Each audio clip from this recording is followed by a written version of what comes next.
see how this works out. This Hangout on Air is live. Yay! Yay! Great. Hello, everybody. Hi. Oh, do we have chat rooms? That works out. This Hangout on Air is live. Yay! Yay! Great. Yay, everybody. Yay. Hello. Hi. Oh, that sounds like chat rooms. It sounds like Jeff. Do you hear Jeff? This Hangout on Air is live. Can you hear that? Yay! Yay! Yay, everybody. Yay! Yay. You're Hello. very confusing. That sounds like chat rooms. It sounds like Jeff. Do you hear Jeff? This Hangout on Air. Okay, now we have it under control. Sort of. Okay. Here is the chat. Pop out chat. Okay. Today could be very dangerous. HR is not here. Yep. HR is in Tokyo, Japan. Oh. All right.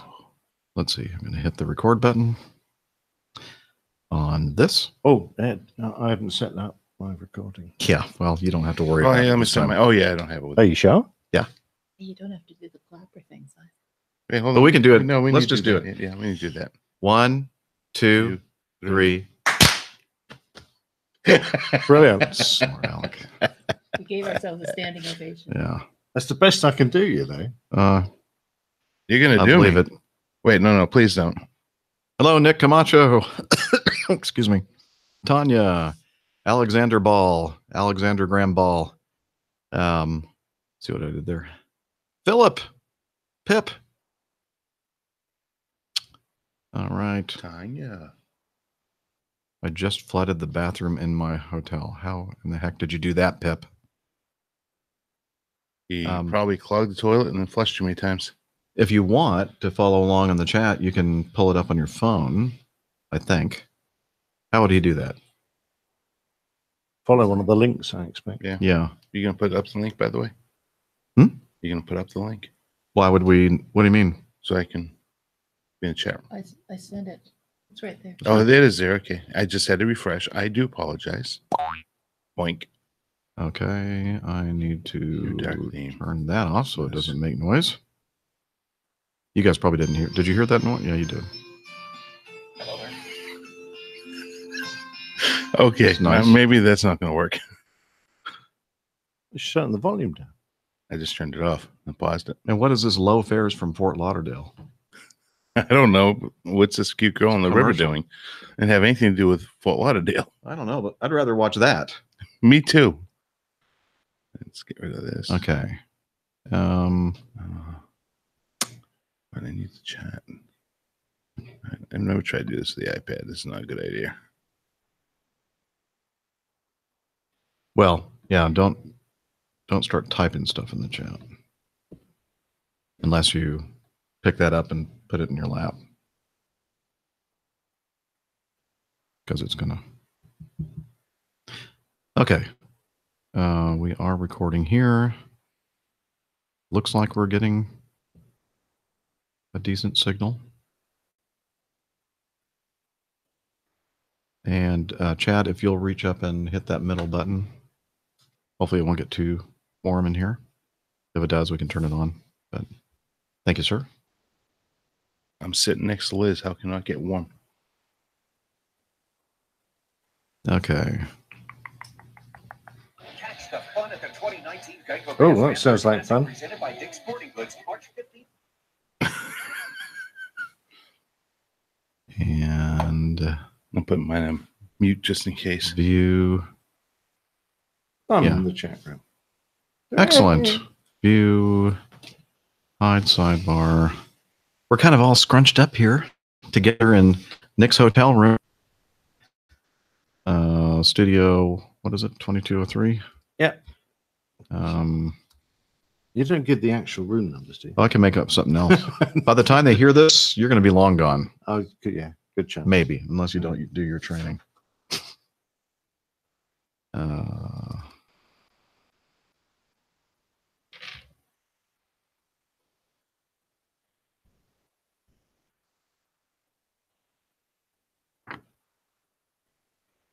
Well, talk, people. People, they're expecting us to say something. Oh. Well, Liz, say hello to everybody on the Hangout. Hi, everybody. It's great to be here with everybody. Never been to a live show before, so this is pretty exciting. I look excited. And a lot of handling noise on that. So Yeah. I'll move in like there this. you go. Perfect. But then they'll be able to see you. That's okay. It's an audio show. Yeah, exactly. Okay. That's right. I forgot I have a face for not even audio.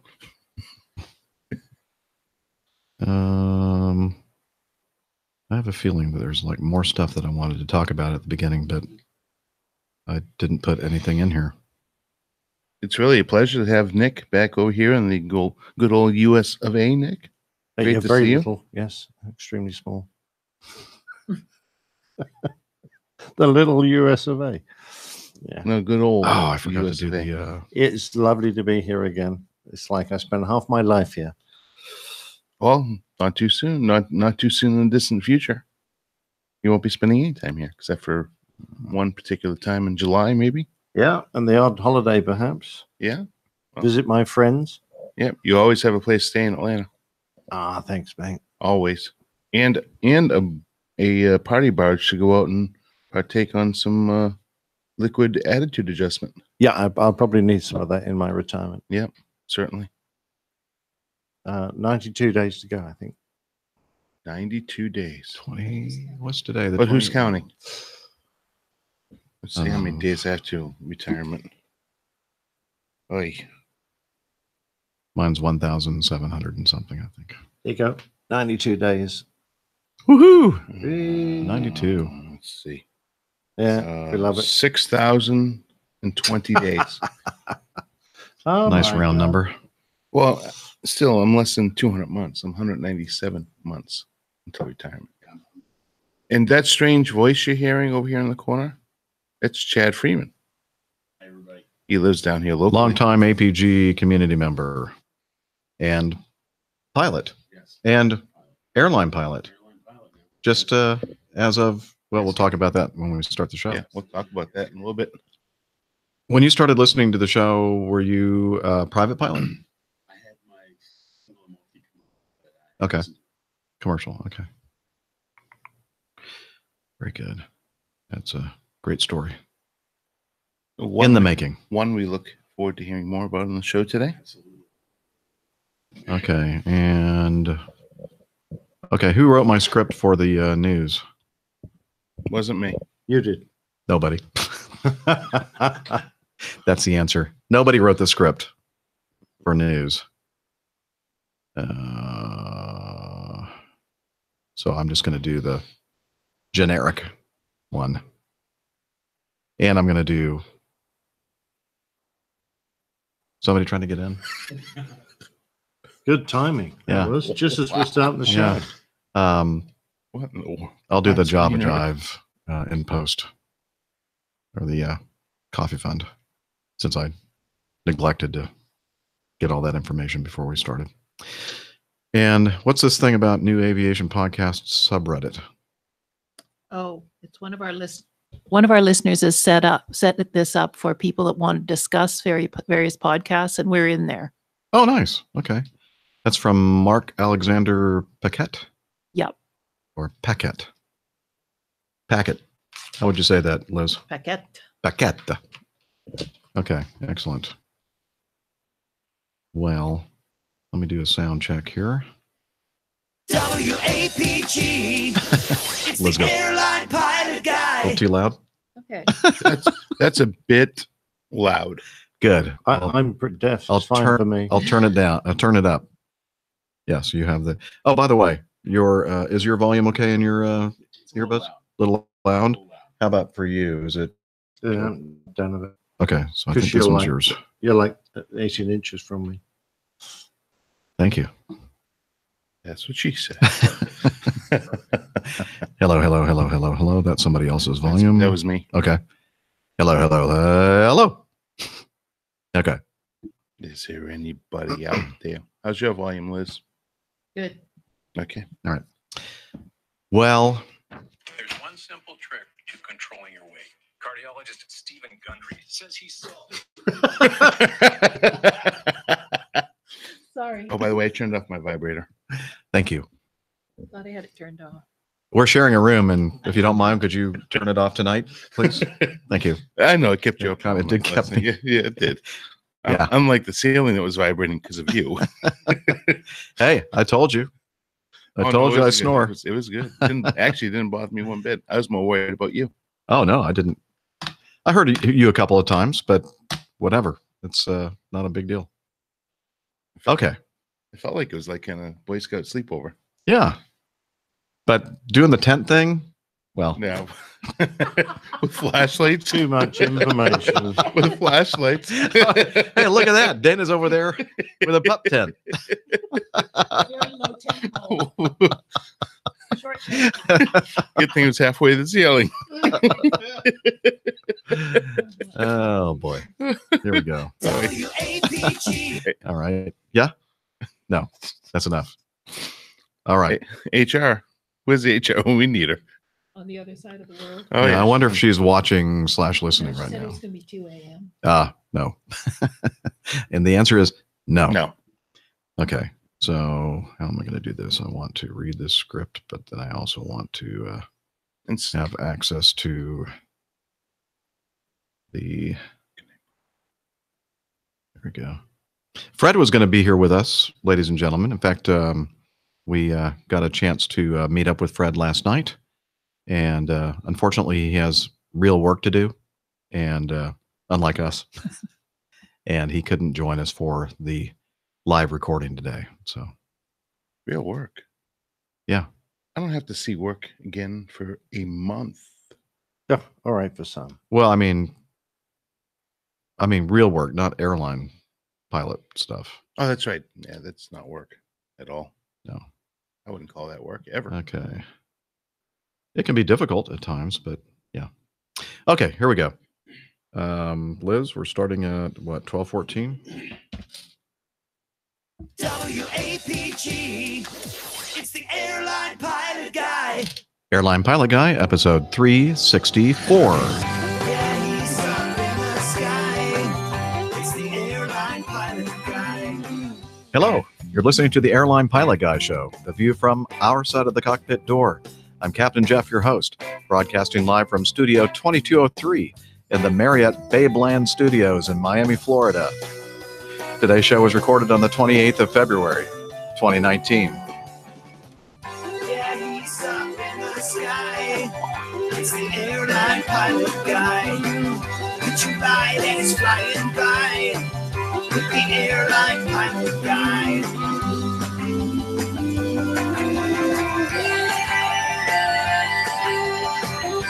In today's episode, we're going to talk about aviation news and more news and your feedback and this week's edition of the ever popular Plane Tales.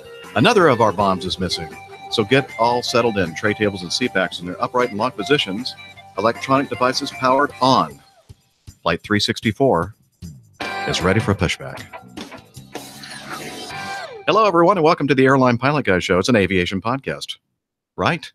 And Yes. we talk about aviation news and cover your feedback, as I just mentioned. And joining me today in the studio, 1,000. former RAF fighter pilot, a professional photographer, current captain for an international airline based in London, Captain Nick. Well, hi there, Jeff. Isn't it great? We've all managed to find Miami. Yes, it is great. And can't wait to get all caught up with what's happening with you, Nick. And we'll wait for that intro to play out. I love that. It's from Kevsky in Norway. Kevsky in Norway, that's it. Doing that great intro. And we also, Nev did the intro for Steph, but she's not here with us today. So we're going to skip over to this intro. Ow. From the studio right here in Miami. He's a barbecue master, a motorcycle rider, pontoon boat skipper, underwear photographer, and captain for a major U.S. legacy carrier. Captain Dana. Well, I'm glad we're here in Babeland. If I'm a professional underwear photographer, so Yeah. looking forward to Oh, I'm sorry. I misread that. It's underwater Ah, photographer. yes. My bad. I Sorry. am looking forward to And that too. it's not Babeland, by the way. It's Dadeland. But I think Babeland sounds better. I think it sounds Because fantastic. it's a beautiful day here in Miami, sunny Miami, Florida. It's nice and warm and lots of babes walking around. And And we're stuck speaking- inside doing a podcast. And Yes. Speaking of babes, Mhm. you might want to introduce somebody that's here. Okay. I thought we were ignoring her. Oh, shoot. Yeah. Well, I'm not finished yet. Let me see if I can find. No, I can't. It's not on this thing here. Okay. Well, use your imagination. You hear that? The Trollolo sound? The song? La, la, la, la. No. Okay. Let me find it. That's not going to work. I tried to give you a good lead in. I tried. So smooth. Yes. So smooth. I really tried. Where is. Okay. That's the problem with the setup. I usually have my iPad with all this stuff in it, but I decided that was one more thing that I did not need to connect to this amazing collection of audio equipment. Just amazing mess of wires. It's amazing. Okay. Let me see here. I have set up a special search. It's already getting warm in here, isn't it? A little bit. Yeah. Might just have to turn it on and just have to suffer through the sound. I've set up a jingle search and I'm going to say Trollolo. Now, is anybody else hearing a little bit of static from you, Jeff? I was. I was too. Oh, really? During the intro, all of a sudden it went. No, it's fine over here. Okay. Might be just our magnetic personalities. Yeah, maybe it's the connection through the headphone amp or something. Yeah. Okay. That's good. And it's not the first time that you've had issues with your headset with static too, right? Only in my home setup. Oh, okay. And I've got that resolved. Okay. Well, It's almost like there's a pop and then it went real loud and staticky. But that's okay. Maybe in post it'll be fine. yeah, I mean, I didn't hear it actually. So, Good. Well, that's a great thing. okay. So let's see. We were talking about being in Florida and all that kind of stuff. Hey, that's our special guest music. Now, this person over here sitting on stage right, Miss Liz Piper, is not really a guest. She is the production assistant extraordinaire for the Airline Pilot Guy show. Liz, hello. Welcome. I can't stay on camera and talk at the same time. So, hi, everybody. That is her hand that's waving at all you. And thank you, Liz, for coming down from Toronto. Well, it's certainly my pleasure to be here, seeing as they had about a foot of snow yesterday. So I was quite happy to come. You're missing it. I know you are. And also, well, as I mentioned, I didn't mention, Fred was going to join us, Fred Sampson, but he was unable to. And but we already had a microphone set up. I think that was my volume that you just turned down. Have a microphone already set up. And so another person, a member of our live audience, Chad Freeman, is here. And I thought, step up and get in front of this mic. There he is.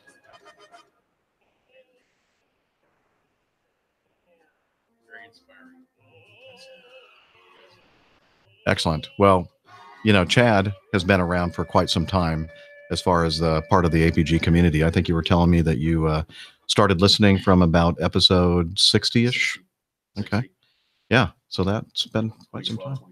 Yeah. And we met several times at various meetups in Fort Lauderdale and in the Miami area. And I got to meet your wonderful, awesome wife, Jessica. And I guess maybe we're going to be able to see her tonight then, huh?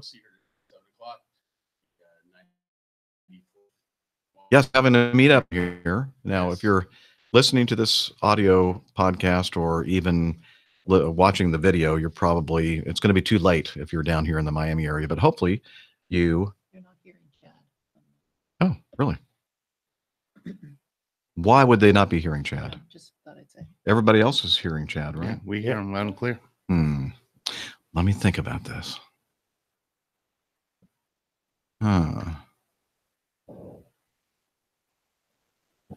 The only thing. Oh, I know what it might be. Good catch.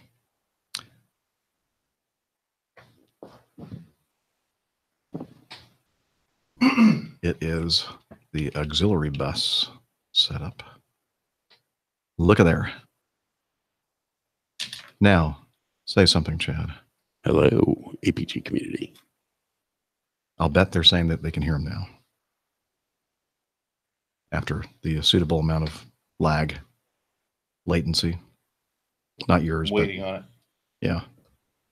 Where is the chat room window? Here it is. Oh, yeah. Tanya says yes. Yay. Okay. Thank you for pointing that out. Do appreciate that. Yeah, normally don't have this many microphones connected, and I guess I didn't make sure that all of the inputs were connected to the bus. Okay, so there we go. But the good thing is we heard what you said Good. On the recording. Good. So you don't have to do that again. Okay. But just for the benefit of the people in the chat room, you can tell them again. So I've been listening to the APG show since about late 2012. Huge fan. I've met up with Jeff and all the, well, not everybody here, but I've met up with you, I think, 4 or 5 times. First time was in 2013. We had dinner, and just very inspiring. You just, kept me going through my goals. And, it's like when I listened to you and I listened to Dana, I realized what the end goal was. You make it very pleasurable to fly, when you think about the process to becoming an airline pilot, you're the end product. Well, good. Yeah. And we come at Hang on it. a minute. I always thought he was the rejected product. Well, that could be considered an end product as well, so to speak. But yeah, we all come at this from different angles, different doors, different pathways. And that's why I think it's interesting to have people from various paths be on the show or contribute to the show, send us feedback and all that kind of stuff, because it just goes to show that no matter who you are and how you get here, it's possible. Right. So we're doing okay over there, Liz? Okay. I just see a flurry of activity over there, and I'm thinking must be something wrong. Okay. Very good. Talking about how inspirational you are. Oh, yes. Oh, We actually have a tear in our eye. Perspirational. Yeah. Okay. So with that, let's figure out why it is that we're here in Miami, Florida, at the Dadeland Mall Marriott Hotel. Captain Nick, are you responsible for this? Well, possibly. I knew I was on a long layover here, 48 hours. But I think it was the lovely Liz who suggested that we kind of all get together. Or perhaps it was the troublesome Dana who said, oh, I could come down and join you. And from that, it blossomed. And now we're all here, cramped around a little table, sitting in my tiny hotel room, trying to do a show together. But it was great yesterday, wasn't it? We had a lovely meal. Yes. Yeah. We sure did. We went to the Captain's Tavern and had a wonderful, very apt, old school kind of old Florida seafood restaurant, barnacles and all. And those are the other people dining. But it made all of us feel yeah, definitely. Even Nick and I felt young. Yep. But it was really good. Good. I felt like an infant. Yes. I assumed it was Senior Citizens Night. Yeah, I think every night is every night in Florida. The early bird. I love it. Yeah. Anyway, so we had a good time. You're right, and we plan on having a great time tonight at the 94th Aerial Squadron. What is it called? Bombing Squadron. Aero Squadron. 94th Aero Squadron restaurant and bar, right just south of runway 927 at the Miami International Airport, which is just up the road a bit. And we hope that we'll get a chance to see you there. Again, another reminder that you should follow us at APG Crew, Facebook, Airline Pilot Guy, and on Slack. Be part of our APG team. As well as Twitter. I put it out on Twitter as That's well. what APG Crew is. Ah, yes. Yeah, you're right. Okay, the Department of Redundancy Department of Stupidness. Okay, there we go. Stupidity. Let's see. So Nick, you were we just talked about the fact that you were having the trip here. Liz said, I'm going to come down there and get away from all this terrible snowy weather. And then Dana said, hey, Jeff, why don't you and I come down and join them? So, and that's what we did. And unfortunately, Steph wasn't able to join us because she is, as we mentioned, in Japan running she will be running the Tokyo Marathon, which I think is on Sunday. Okay. So we can't wait to hear from her about that. All right. Anything else new in your life, sir? Absolutely nothing. No, I have to get a technical quiz done. Are you doing it right now? Show. Well, I would, but I need to do it. My computer is too big. Otherwise, I can't fly home. So the company just called me and said, you haven't done this quiz, and if you don't do it, you'll be grounded, and you won't be able to fly home. So, oops. Yeah. Oops. Well, I would never wait to the last minute to do that kind of thing. Nope, not at all. I mean, like I wasn't at breakfast just an hour and a half ago with my laptop finishing up my training that is due by midnight tonight.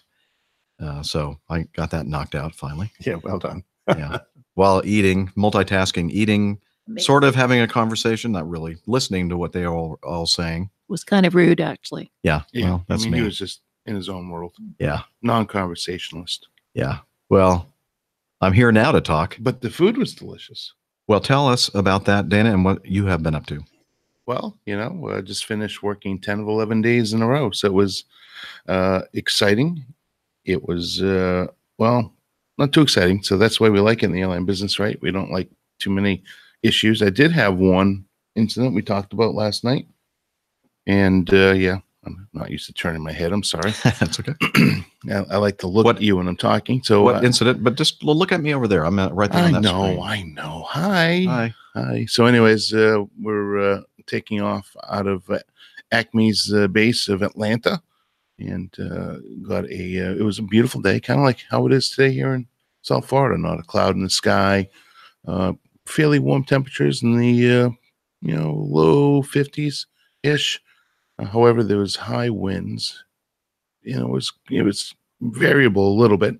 I was going between about 240 degrees to 300 degrees, and it was gusting up to about 32 knots. So it really wasn't, didn't exceed our limitations. However, the landing runway, which is 27 left, and we're taking off on 27 right, which is actually the longest runway at the airport in Atlanta. We were just had applied takeoff power, about doing 40 to 50 knots going down the runway, and I hear a wind shear alert from the tower. But fortunately, it was on the runway next to us at 27 left at the approach end, and we were well past that with no indications of any type of wind shear and being affected upon our aircraft. So that was really probably my first no-go decision real time that I had to make. First officer said to me, "You heard that?" And I said, "Yes, I did." And then made that decision to continue with no adverse effects at all. And it wasn't, the announcement wasn't made for our runway. And I felt as though the effect was not going to be applicable to us because as soon as he made that call out, the controller made the midfield wind call out and said, basically what I just described. It was, I think it was 20 gusting 32, I think is what it was. And it wasn't, it was a little bumpy going down the runway once the aircraft started becoming, started to fly a little bit. And so, just use the control inputs to control it and still no any indication of airspeed stagnation. So we just continued our normal takeoff. And once we got airborne, the aircraft yawed a little bit, but beyond that, perfectly normal flying. So I think we made the right decision. I've talked to several people on that and could have gone either way on that, but I feel very comfortable. So that's the big thing that happened to me on this last trip. And as soon as I finished up, hop on the jump seat, came down here to meet up with this motley crew. Great crew, actually. No, not motley crew. And then last night we went, as we mentioned, captain's table. And then this morning, after Jeff and I spent a nice, pleasant evening having a snoring fight, we went to a lovely restaurant. I won. And Jeff definitely won. And I'm trying to remember the name of the restaurant right now, which I can't. Roasters and Toasters. Roasters and Toasters. It was a deli New York style deli down here, and I have to admit, Jeff had and Jeff and Nick actually both had homemade pastrami with their eggs, and it was fantastic. Really, really good. So, really good little place. Enjoyed it. A great little seafood place. No, that's right. Captain D's. Anyway, it was a great place. Great breakfast. Wonderful pastrami. So, so do you have anything upcoming in your life that's kind of exciting? Yeah. Okay. With that, So, I'm hopping on. Calm down. I finished yesterday. I do not have to go back to work for a whopping 30 days. I have 2 weeks of vacation, the way my schedule worked out. Add another 2 weeks, so I have total 30 days off, which is a nice thing in the airline business that you can accomplish. Although I just did work out of 3 days there, so really I worked 11 days. So I worked 16 days of the last 20. So since the 10th of February, I've been out there working. But hey, listen, got to pay the dues to get the free time off. I have a month off, and I'm going to take my lovely bride. We've got confirmed seats, not going standby. Not going to take the risk for our 20th anniversary, and we're going away to Hawaii. So looking forward to that because we're going to be on the A330 both ways. And and Liz over here to my left is making the hula dance and looking forward to getting laid. The proper laid by Hawaiian, those flowers you put around your neck. Yeah, I don't think they use the term as a verb, but we understand. So how would they say it in Hawaii? I don't know. I've never been. Having a lay placed on your. Yes. I'm looking forward to having a beautiful young lady greet me when I come. Lay on your chest and put a lay on my chest. Wait a minute. No, that's I meant around my neck. Yeah. That's what I'm looking forward to. Okay. But so yeah, it's gonna be a great time, and I'm really gonna be scared because when I'm there, I'm going for 2, not 1, but 2 helicopter tours, and gonna do that in Maui and Kauai. So I've only been in a helicopter once before in my life. And that was when I went to Mendenhall Glacier up in Alaska, and I was scared. It just scared the bejeebs out of me. Let's put it that way. It's a family show, so I can't use the words I was going to use. But so yeah, I'm kind of dreading that a little bit, but still I can't wait to see all the beauty from being in the helocopter. Yeah, well, I can't wait to hear about it when you get back. Liz, what have you been up to? Well, not much. I'm retired, Jeff, so we don't do a hell of a lot. Yeah. No, just trying to survive the Canadian winter. We've had a long, arduous winter this year. I'm actually not much of a complainer about winter usually, but it's been kind of relentless this year. So I'm really ready for spring. And it was nice to come down and have a couple of days of sun and warmth and see you guys. So thanks. Yay. That's awesome. And Chad. Yes. So tell us about let's see, when you started listening to the show, you said you had your commercial, single, and multi-engine ratings, but what were you doing at the time? You weren't doing that for a living, were you? I had just actually started. I was going to be going to work for a certain entertainer, flying her Hawker. I did the training, and then something happened with my health, and I could not continue. So then I lost my medical. Then I got it back, and then I started working on my CFII. Got that completed. Then I got an offer to go fly a Jetstream 31 and 32 for a Department of Defense contractor, which I jumped on. It was a 135. At the time, I had like 700 hours, and it was a great opportunity. It was turbine time, and I just started to build up the time. And yesterday, I was hired by a regional U.S. airline. Yay! Yeah. Man. Oops, that's not the right one. See, you'd think if I hit A, it would be applause. But you'd be wrong. It's A stands for. Okay, now where's the applause? A stands for another. Here it is. Up. Yay! There's the applause. Here's a real applause. So tell us. You said you just got hired by a Part 121 operator. I did. I'm going to work for a 121 operator. I should be on the line fingers crossed, everything goes well by at the latest September. I'll be hitting it. I'm sure there's going to be a steep learning curve, as we were talking before, but this has been my lifelong dream. When I was 5 years old, I knew I wanted to be a pilot. Just life got in the way. There were things that always would happen, but thank God, luckily, I'm here now.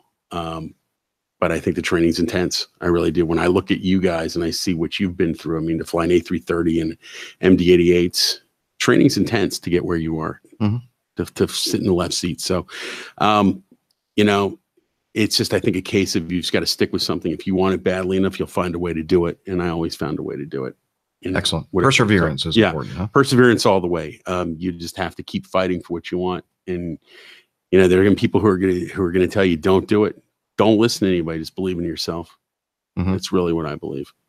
Well, you heard us talk about Louisiana Steve. I told him I've seen him now, I think 3 times since he's moved up to Indianapolis, and he's part of the Republic lift training program. Right. And I told him he's going to he might have to change his moniker, Louisiana Steve, because he's now in Indiana. Hoosier Steve.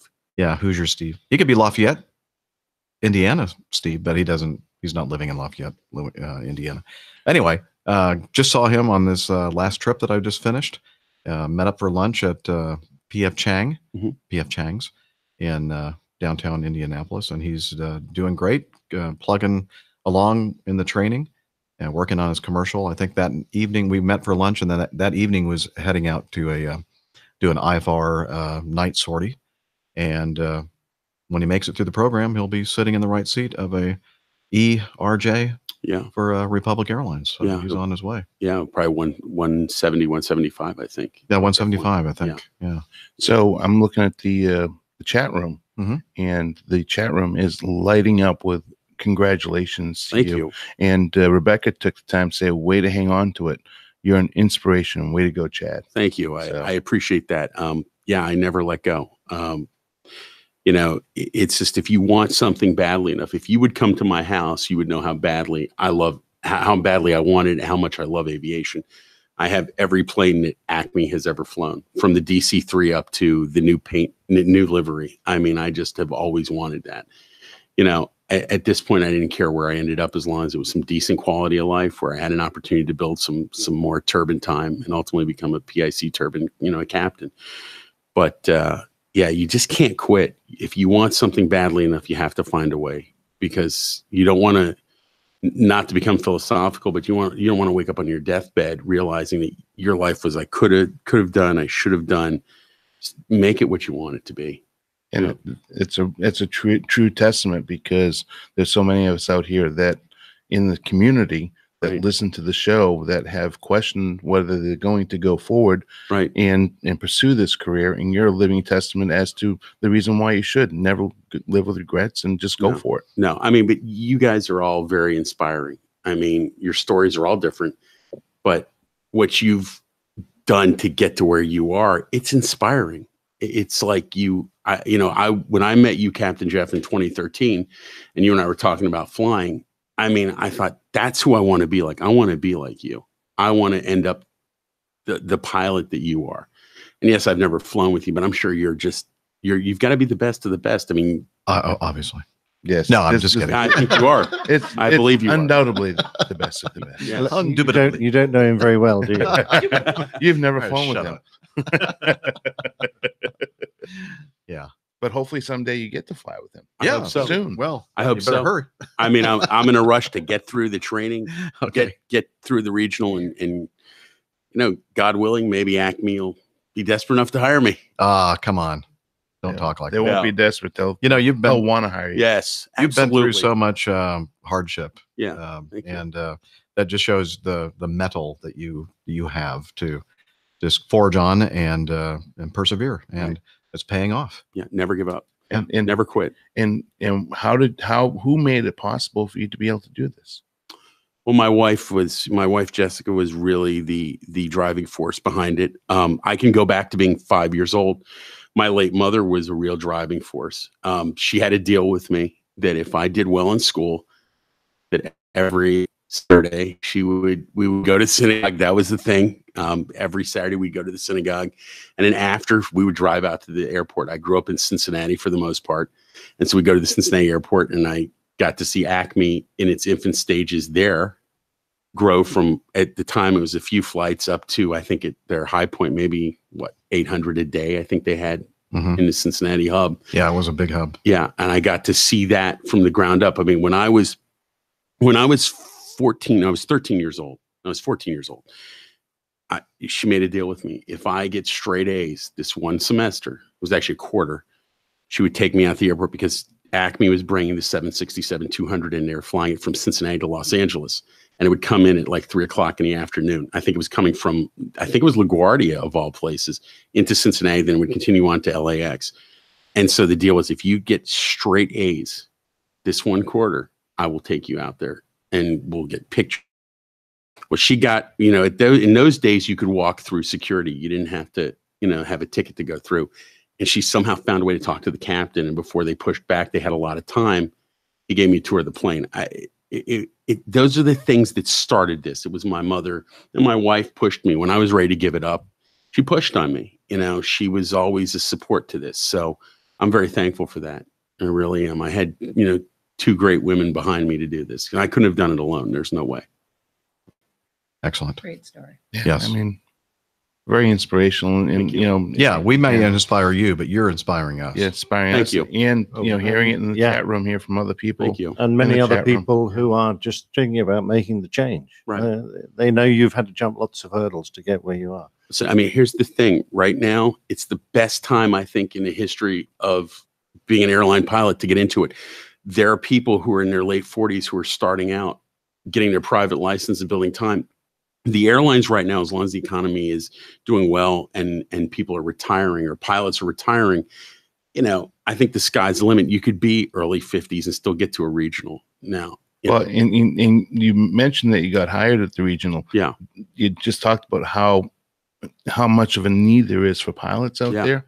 Well, tell everybody how in the world you're going to get completed, because if you do the math, Yeah. you have about 1,300 hours. Did I do the have math correct? 1301 as of yesterday. I was flying for a Department of Defense contractor, and yesterday was the last day. They lost the contract to a competitor, and so at the time I was scrambling around when I found out 5 weeks ago, and I thought, what am I going to do? I'll end up probably, with my schedule the way it was, about 200 hours short.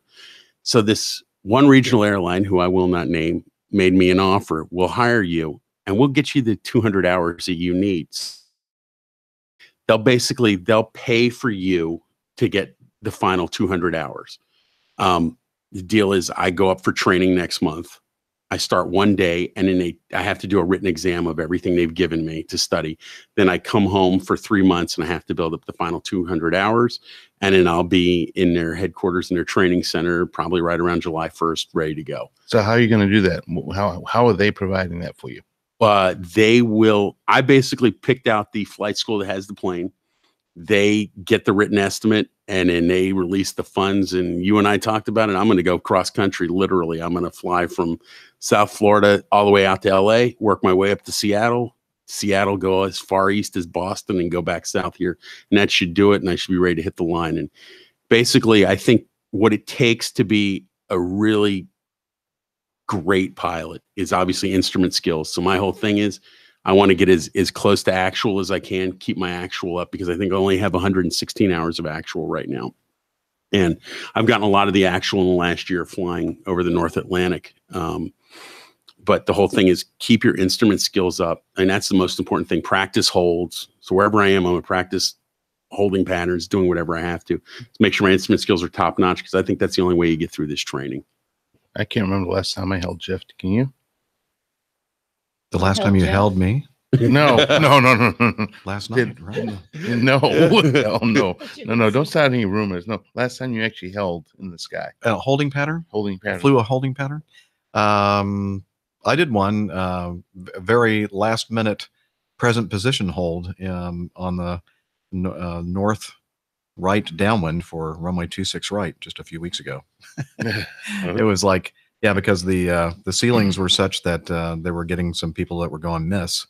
and that was completely messing up the flow of traffic coming into Atlanta. And we were already coming in on that north downwind for 26 right, and I think we're going through about 7,000 feet, and it goes, fly heading 030. We need to build up some space for some misses off the south side. And then he said, okay, hold present position, 5 mile legs, right hand turns. And wow. And the FO and I kind of looked at each other and went, how do we do that? So we look in the box, and sure enough, there was a present position button. We went, hey, we'll see what happens when we hit this. Boom. And it built a nice little holding pattern for us. And we went, yeah, we can do that. No problem. First time that either of it, I've been flying this airplane now for 17 years. Never, ever done a present position hold. And most people that I've talked to have never done it either, but they know that there's something in the box that says present position, and probably something we did in training. But anyway, yeah, it doesn't happen. It's very few and far between these days. It used to be very common, maybe before you got hired, Dana, where they just launch the normal schedule. They wouldn't do any of this flow control stuff, and they just launch everybody regardless of what the traffic and the weather was. And then you get to your destination and you'd be holding. Now, Nick holds a lot because I guess that's the way they still manage it over there going into Heathrow. Right? Yeah, I mean, almost every approach into Heathrow involves at least one holding pattern. So you kind of expect it. Yeah, and we build it in, and if we don't hold, then we just delete it out and go straight over the fix. But you have me thinking there, if someone did that to me, like present position, mark it and go in a hole, I'll be going, nah. But it was like one of those situations where you could tell that they were like papers were flying and they didn't know what to do with all these airplanes coming in at this point. And we have all these arrivals coming in, and it was like they were almost desperate. Like, we just have to keep you right in this area. So just hold there. And they probably wouldn't have cared exactly what we had done as long as we didn't keep on going on the downwind or, being a problem for them until they were ready for us to get resequenced in. Sure. But anyway, back in the old days, it was not uncommon that every trip that we'd fly a holding pattern, at least one, especially going into Atlanta. And now it's very, very uncommon because now we get the flow control procedures and they give us a set time to take off. And they manage it very well. They do. They actually do. And I was around at my former carrier, Atlantic South. Oh, that's right. You were flying for them. So that was. Yeah, we did it all the time. All the time. We were always holding. So it was nuts. And quite frankly, I mean, you're talking about the weather. And that was the other thing that I failed to mention. The last several weeks, the weather in Atlanta has been abominable. It's been approaches right down the minimums and cat to 2-3 landings on just almost every time into Atlanta. So it's been nasty. That's good practice. It is. Practice. It really does keep your skills up.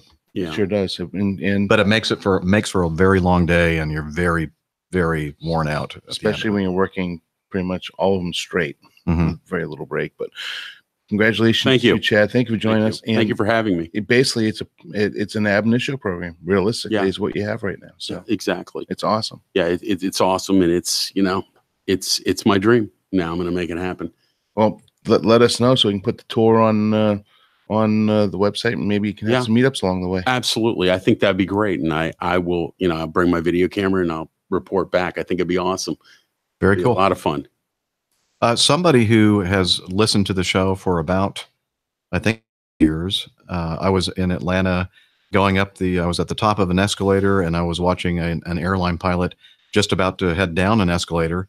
And he kind of looked at me, and he had that look. I'm kind of used to seeing it now on occasion, but people look at me trying to decide whether or not I was the guy in the what do you call that? Avatar, the airline pilot guy logo. Yeah. So, and he's looking at me and he's thinking, I think that kind of looks like Jeff. And I thought, I know, I turned, stopped, looked at him. He's looking at me. We're coming closer together. And he said, Captain Jeff? And I said, yeah. And he says, oh, nice to meet you. His name's Matt Kalin, I believe. And as I said, he was wearing an airline pilot uniform.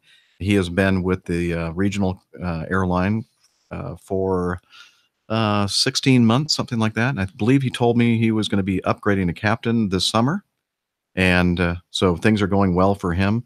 He said that he started listening to our show because his father is an investor in, what is it called? I have the tag on the back of the wheel tug, I think it's called.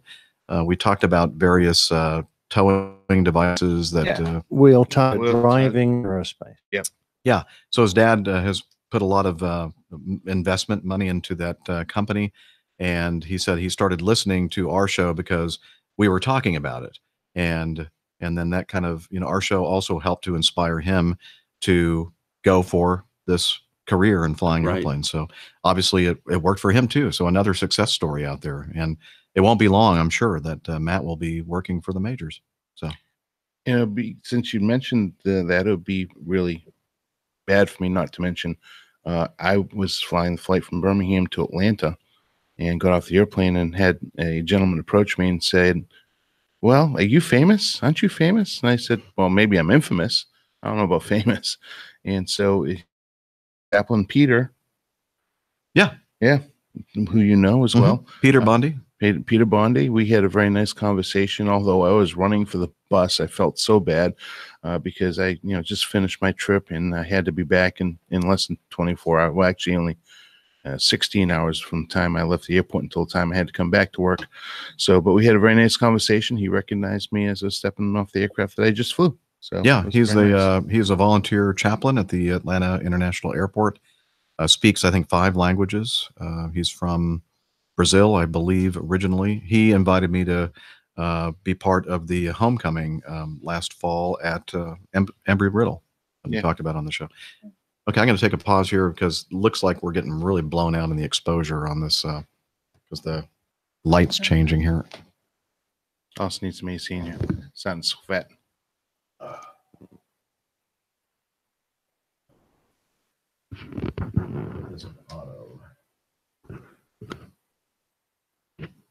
There we go. Do you mind if Chad turns on the AC again? Go ahead. Yeah, it's getting warm in here. Yeah. It just means more work for me, but that's okay. Don't worry about me. Poor Jeff. Smarter. Okay. So we have talked about on the last couple of shows an upcoming event in February, which is now past, the Hops in the Hangar brewery, beer tasting. What would you call it, Dana? You were there. Yes, I was. It was a sampling of a lot of local breweries and some national breweries that come in and serve samplings under a lot of it's under the 767 that's sitting there and in the Delta Flight Museum. In the Delta Flight Museum, and right next to the DC-3, which we have a photo of us together. So it's a fantastic event, and a lot of aviation enthusiasts, and well, actually, quite frankly, a lot of beer enthusiasts come join. Yeah, so, I think most of the people there were there for the beer, not for the aviation stuff. Oh, I was trying to put an APG spin on it. Yeah, that was worth it. But a lot of us. Was there another crew member there with you? Yeah, there were. There's another crew member, and who might that be? Dr. Steph. Yeah, Dr. Steph and Justice, and my wife Julie came in, and then we had who else showed up? We had oh my God, it's a whole bunch. Steve Tom Ivy. Dugan, Dispatcher Tom Dugan was there. Oh, Steve, Stephen Ivy. Yeah, I brought Stephen with me. My buddy Dave, who came to a meetup prior that flies for Spirit. He came with his lovely bride, and then saw several other friends there. So it was a great night of liquid libations, tasting some different beers. Even myself, who's not a huge beer fan, Jeff and I were just talking about this. I got to be honest. I've really isolated down to I'm just not an IPA fan. There are a lot of beers out there that I do actually enjoy, but the IPA is just not down my avenue. So, but we had a great time. It's like people like certain styles of Scotch. Some enjoy the very smoky, peaty kind of flavors in Scotch, and some don't. And same thing in wine and beer. There are certain styles and flavors that some people are, happy with enjoying, and then there are also others that, I don't know what I'm saying here because there's so many things going on. What's going on? No, someone in the chat room, Chad, just said, I see Chad doesn't have a computer in front of him. Someone needs to invite him after a flight to a firehouse dinner, courtesy of his APG family. Oh, So that's great. This is from Justin Spark. Thank you, Justin. I will take you up on that. Thank you. Well, you know, he should have no computer. I know. Actually, we probably have some kind of a device that we could set up for you to follow along. Let's see. I just can't think of one. Yeah. Okay. Well, he's got some. There you go. Thank you. Thank you very much. All right. We turned the air conditioning back on because it was starting to get quite warm in here. I don't know how warm it is outside, but probably at least 80 degrees, I would imagine. Warm, yeah. Yeah. Hey, Siri. How warm is it outside? It's about 82 degrees outside. You are very accurate, sir. 82 degrees. And Mm. we're inside in Miami. Yeah. It's about 82 degrees in here, I think. See, and I did suggest that we record this out on the beach, but Jeff didn't like that idea with all the electronic equipment and that fine silica that could get involved and cause all types of issues. So. Yeah. There are so many reasons not to record the show at the beach. Well, we might be distracted. No, it's Yeah, just that not would a be good, definitely one. not a good environment for electronics. That's for sure. Okay. You know what I'm going to do? I'm going to turn all the gates off because it's going to be easier for me to clean this up in post. So hang on. Now it's going to start sounding really bad.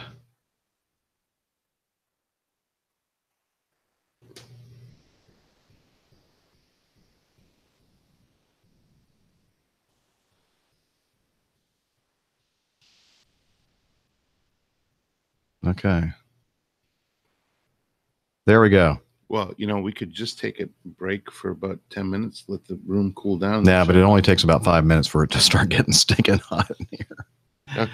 That was just an idea. Yeah. Okay. That's right. I have ways to get rid of the sound in the background. Okay.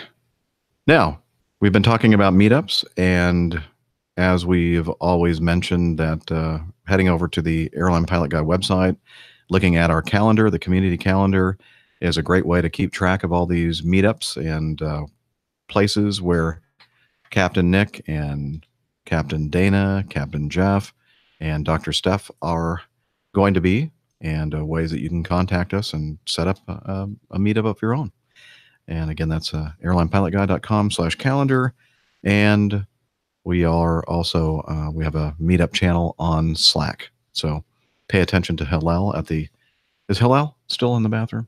Yes. Okay. I was just in there and he's not there. I don't know where he's gone. Well, it may have gotten so hot in here he decided to go to the beach. Yeah. I don't know. Anyway, I'm hoping he'll be back for the end of the show and he can tell all of us how to join our Slack team. And now let's talk about a way that you can help us financially by becoming part of the Coffee Fund cadre. And this is where we're going to do that. But we're not going to do it right now. Okay. Now, y'all ready to move on to news? Sure. How are we doing? About 45 minutes? Mhm. Okay.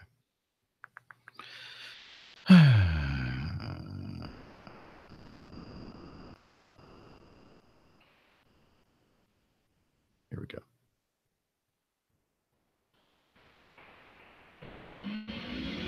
Stand by for news.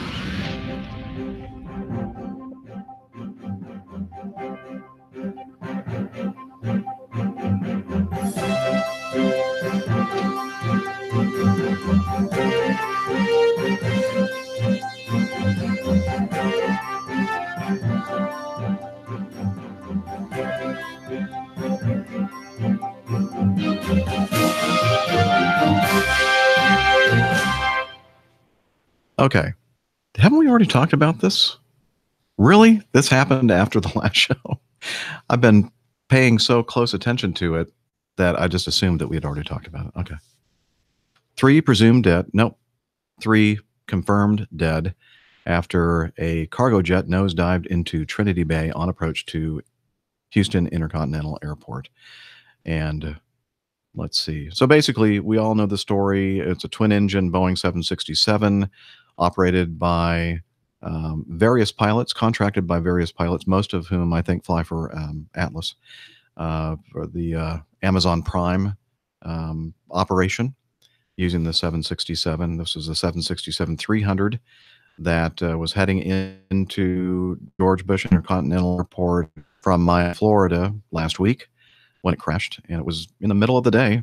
There was some weather reported in the area, and in fact, there is. I'm not going to play the ATC archive, but we hear an exchange between the crew of 3591. Did they call themselves Giant? What's their calls? Okay, Giant 3591. Coming into Houston, and there's an exchange with air traffic control talking about some weather between their position to the southeast of the airport and the airport itself. There is if you look at the show notes, you'll see a shot of the radar at the time and the track of 3591. It doesn't look like any kind of a very severe system of weather, and but some people have said or speculated that may have had something to do with bringing down this airplane. But I'm thinking that this is just one of those things that's a distraction. Yes, they were talking about people having to deviate a little bit here and there to get between there and the airport itself. But the kind of weather system, thunderstorm system that would take down a big airplane like that would have to be just much, much more intense than what I'm seeing on the returns here. So I don't see how the weather could have directly contributed to this crash. Maybe indirectly, possibly. I don't know. We don't really know yet. They're still looking for the flight data recorder and the cockpit voice recorders. They have gotten the remains of the 3 pilots on board the aircraft, the captain and the co-pilot and a jump seater, who, it's a very sad story, had just been hired by United Airlines. And I think he was going to Houston. I don't know if he was going there for his last trip with the regional airline for which he was flying, or if he had completed that flying and was going to Houston to maybe start training with United. I'm not sure. Do you know? Do you remember the detail? I think he was finishing up with ExpressJet, and I think United. I think they or Mesa maybe. Was it Mesa? Mesa, it was Mesa, yes. And I think that was his last trip. And then he was going to report to Denver with United, I think. Okay, that makes 2 weeks sense. for training. That's a sad story. Mm-hmm. And as I said, we're not sure yet what brought the airplane down. I hope that they'll be able to find the black boxes, the orange boxes, as we all know, soon, so that they can get some data, especially the cockpit voice recorder, because there's also been some speculation that maybe this was not an accident, and it could have been one of those situations where somebody purposely, flew the airplane into the ground like this. I have not seen the video, the surveillance video, but it is in the docket for the National Transportation Safety Board. They said they're going to release it at some point, where it shows the last 5 seconds of the flight, and they say it clearly shows that this airplane, this big, huge 767, is basically going nose down, straight down into where it crashed into the very shallow water. So that's all I know about this situation. Any more updates? Yes. When I when I was flying this week, one of the captains that I flew with, he had this really interesting theory that he thinks, and he used to fly 767 years ago. He said it sounded like maybe the reversers deployed in flight. Both of them? Yeah. Both at once. Wow. Now, how would that have happened? That's the question. Yeah. How could something like that happen? Because there's so many safeguards to keep the thrust reversers from deploying. Now, I do believe, and I hadn't thought about it until you just mentioned it. Right. I do believe there have been some instances in the past where a reverser has extended, and I think it was on the 767. And I do believe that it has brought down. It did. And I think it was only on one of them, one engine. Another thing I think, as I recall with the 67, aren't the fuel switches right behind the throttle? Yeah, but I mean, if they accidentally shut down the engines, the thing's not going to go dropping out of the sky. Right. It's going to be a glider, Yeah. They're going to be trying to relight and everything else. So I see what you're talking about. But Yeah. those are guarded switches now. Right. Early on, there was an ergonomic issue with Right. the fuel shutoff switches on the throttle quadrant. I don't know if it applied to the 767, but for sure the 757. Right. Acme had a 757 leaving Los Angeles Yes. years ago, and the captain accidentally closed both engine shutoff switches That flight moving LAX to CVG, as I recall. to or Seattle. I think it was Seattle. Was Yeah. But anyway, that was operator error. And Boeing agreed that maybe they could do a better job of making those switches more protected and not Right. subject to accidental activation. The thing that was really amazing about that, I don't know if you all remember that episode, but instead of bringing it right back to Los Angeles, the captain made the decision in talking with dispatch as well that they would continue the flight because there was nothing wrong with the airplane. And then I think he came on the PA and said, don't worry, there's nothing wrong with the airplane. I just accidentally shut the engines off. That must be one of the world's best PAs. And apparently that didn't go a long way toward alleviating the concern that the passengers had, because by the time, and this is back in the days of the airphones that we had on the airplanes. So, you had to use your credit card and pay like a lot of money per minute. But apparently a lot of people thought it was important enough to contact news agencies and everything else. So by the time this airplane landed in Seattle, it was already in the news cycle that the airplane the captain had to accidentally shut the engines down. So anyway, that's an aside to the situation, Right. but that's an interesting thing. I hadn't thought about the inadvertent reverser deployment. I'm thinking maybe something may have snapped that, like a significant control to the elevator or stabilizer system, but it has to be something catastrophic because the thing was at 6,300, 6,400 feet and dropped down in just a matter of seconds. I believe somebody was saying that they saw some kind of a data plot that said that their rate of descent at the last couple of seconds was over 50,000 feet per minute, approximately 560 something knots straight down. Wow. So, something awful happened, and we're hoping to figure it out soon. Anything else? No. All right. Let's see. Let's move on to item B. Oh, this is just horrible. Yeah, well, the picture is. Yeah. Air France passenger takes off pants, shoes on 10-hour flight. Cabin crew allegedly unconcerned. The incident allegedly occurred on a flight from Paris to Los Angeles. One passenger took the idea of making himself comfortable to new heights. Lizzie Thompson was flying from Paris, France to Los Angeles on Air France when she said a man boarded the flight and began to disrobe. According to Thompson, the unidentified passenger took a seat across from her in a row with more leg space and took off his pants, shoes, and socks before sitting down for the 10.5-hour flight.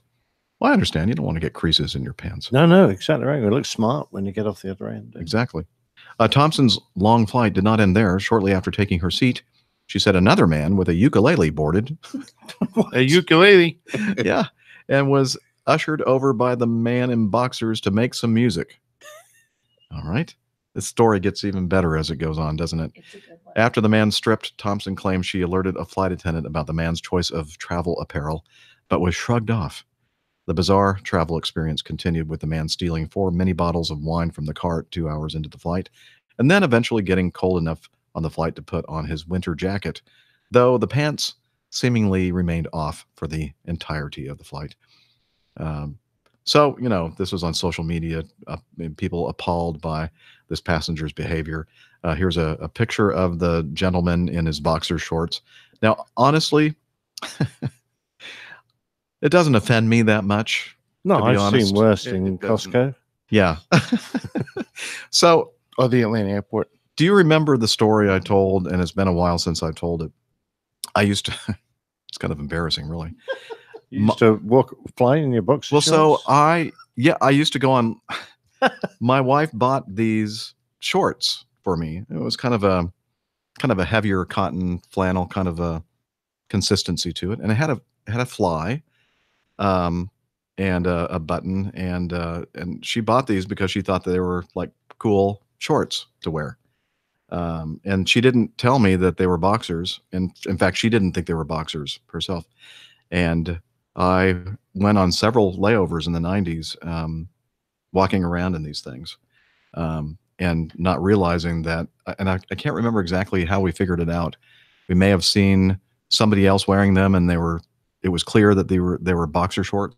They were like long, right above the knee. It just didn't look your typical boxer short. And I'm thinking, oh my gosh, I mean, what must the crews have thought? You know, this guy, this first officer walking around on a layover. And now, you know, it wasn't just the boxer shorts. I had underwear on underneath the boxers, but they didn't look like this guy's boxers. It was very loud and flowery print. It was really cool. I thought they were really nice, comfortable pants. I really don't see an issue with it. It's just like wearing shorts. As long as the junk's not hanging out, right, then there's really no issue. I mean, if he was wearing like a thong or something, yeah, that would be more. If he was wearing tighty whities, yeah, then there's an issue there. You know, no, I have absolutely no issue as long as it's just like if you walk. I mean, I'm wearing shorts right now. Yeah. If I'm walking around, somebody takes offense to me wearing shorts, I'm offended. Yeah, but they're not shorts. So are they? They're underwear.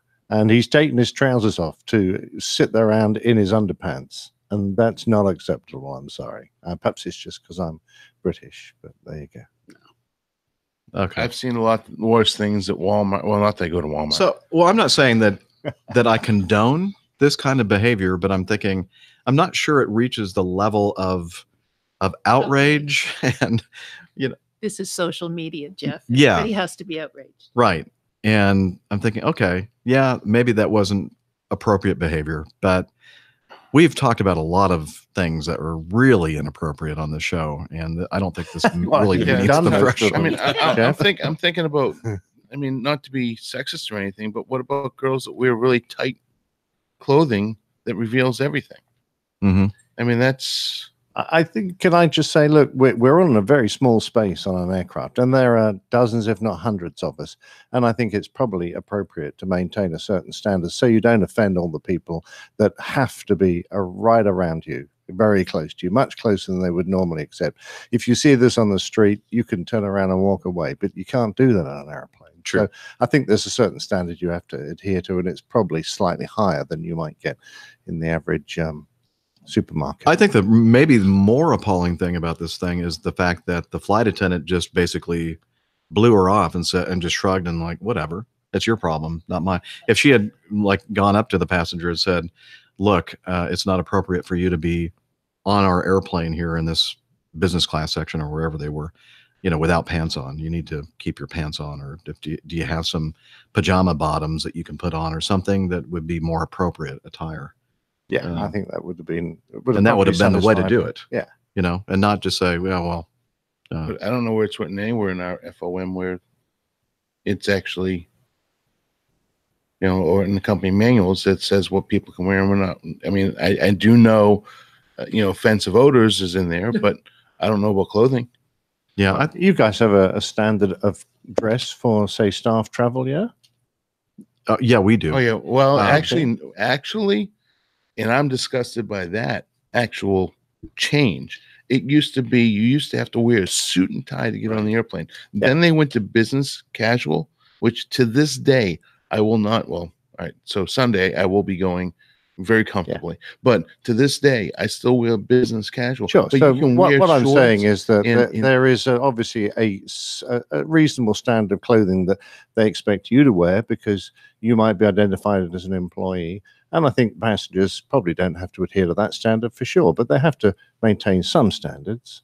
Yeah, there are some guidelines regarding like offensive statements, offensive writing. Yeah, sure. On a shirt. I mean, you just can't have profanities. You know, wear a shirt that is full of profanities or whatever. But yeah, I mean, you have to maintain certain basic standards. Although I've seen some crazy things. I think we all have.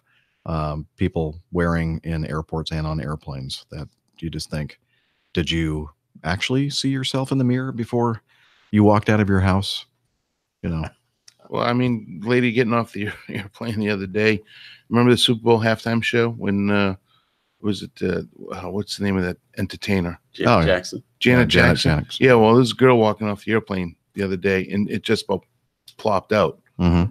And it was terrible. So I mean, people wearing almost whatever they want to wear, and with, as you said, not looking in the mirror before they walk out the door. So whatever. Yeah. I mean, we can beat this one to death. All right. I think we did. Next on the list, Salford. Is that how you pronounce that, Nick? Salford, yeah. Salford. You want to take this one? Sure. It's a Salford crash pilot who claimed to be a hero is found guilty. This pilot who claimed to be claimed his handling of an emergency landing was so good that a film should be made about it, has been convicted for breaching aviation laws. The gentleman's name is Robert Murgatroyd. It almost sounds like a made-up name, doesn't it? But it isn't. Of Poulton Liffide.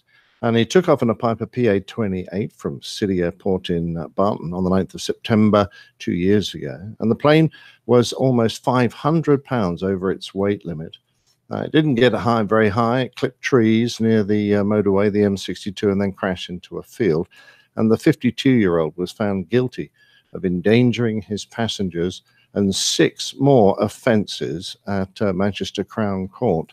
The Crown Prosecution Service said that I can't even say it, it's so unusual. Murgatroyd, who holds a private pilot's license and was taking passengers on a bird-watching trip to the Isle of Barra. They said he charged his 3 passengers £500 each for the trip, which is obviously illegal since he only held a PPL. He's not allowed to fly for hire or reward. And he filled the fuel tanks to capacity and then set off without making checks on the weight of the full plane and with the wrong flight manual on board. So it was well heavy. It obviously didn't fly very well, and it crashed. And the pilot broke his nose in the crash. 1 passenger suffered a cut to his hand. These people were very lucky to get away with the minor injuries that they did. And he was found guilty of recklessly endangering the safety of an aircraft or persons, recklessly endangering the safety of persons or property, conducting a public transport flight without an air operator certificate, acting as a pilot without holding an appropriate license, flying outside the flight manual limitations, flying without insurance, and he's due to be sentenced on the 15th of March. And the lovely thing is that the... Thank you. Remember that cartoon? What was the cartoon? Heavens to Murgatroyd. I think that's what let's listen to it one more time. I'm sorry to interrupt you. Heavens to Murgatroyd. So when I saw that name, Murgatroyd, I went, I've heard of that before. And this is an old cartoon, and I can't remember exactly which one it was. Let's see. Anyway, I'm sorry. And it's a Hanna-Barbera cartoon character, Snagglepuss, who said, Heavens to Murgatroyd. And they have whole Wikipedia articles on the phrase Heavens to Murgatroyd and what it means. Anyway, so continue with your story about Mr. Murgatroyd. Yeah. Heavens to Murgatroyd. Heavens, yes. In his interview, he said he described himself as a hero for the way he handled the forced landing and said there should be a Hollywood film made about him. Now, it just so happens that I flew with 2 first officers on the way out because we had a crew of 3, and both of them came from an area where this man's antics, flying-wise, were renowned. And they both, they just had me spellbound on the things that he was apparently getting up to. And this was the least of it. So I think we're very glad he's been caught. We're even happier that no one died as a result of his appalling behavior. And hopefully he'll get his comeuppance now. Will he actually face jail time, or is it just going to be There's a good chance, yes. I would say there's a good chance, but first offense, etc. I don't know whether he's got a history. Well, and I would imagine that, suspending his license is not going to have any effect at all, because was he even operating with one? He had a PPL, I believe. Okay. Yeah. Oh, really? Okay. But not much else. Yeah. No insurance rating. No commercial rating. So the passengers could sue him civilly, correct? I would think so. I think would be a very good idea. Mhm. Yeah. Yeah. Wow. Sometimes you read things like this and think, really? There are people out there like that? Mm. Sadly. Well, the passengers probably were a bit Shocked? clueless too. Yeah. Probably In a didn't now they're probably going, what? Yeah. The Well, guy? Yeah, exactly right. And we come now on to one of my favorite subjects, and that is these apps that put together people who want to go places and private pilots that want to gain hours. And this typifies the wrong side of that, how that system works, in that people without the right experience end up flying passengers, how it can all come to a dreadful sticky end. Whereas we know that if you've got a commercial license, you have hit a standard of aviation that makes you safe to fly with. Or You know what? much safer to fly with. Yes. The thing that was, when I first heard the number, I guess the actual number was 426 pounds over the maximum takeoff weight. I'm thinking, in our world, that's not really a lot of weight, but for this airplane, which has a maximum takeoff weight of 2,150 pounds, that's 25% over the maximum takeoff weight. It's a significant it's overweight takeoff. Wow. And Very not wise. reckless. Not No. wise. All right. Update. Norwegian's stranded Boeing 737 finally leaves Iran. On December 14th, a brand new Norwegian Air Boeing 737 MAX made an emergency landing in Iran due to engine issues while en route from Dubai to Oslo.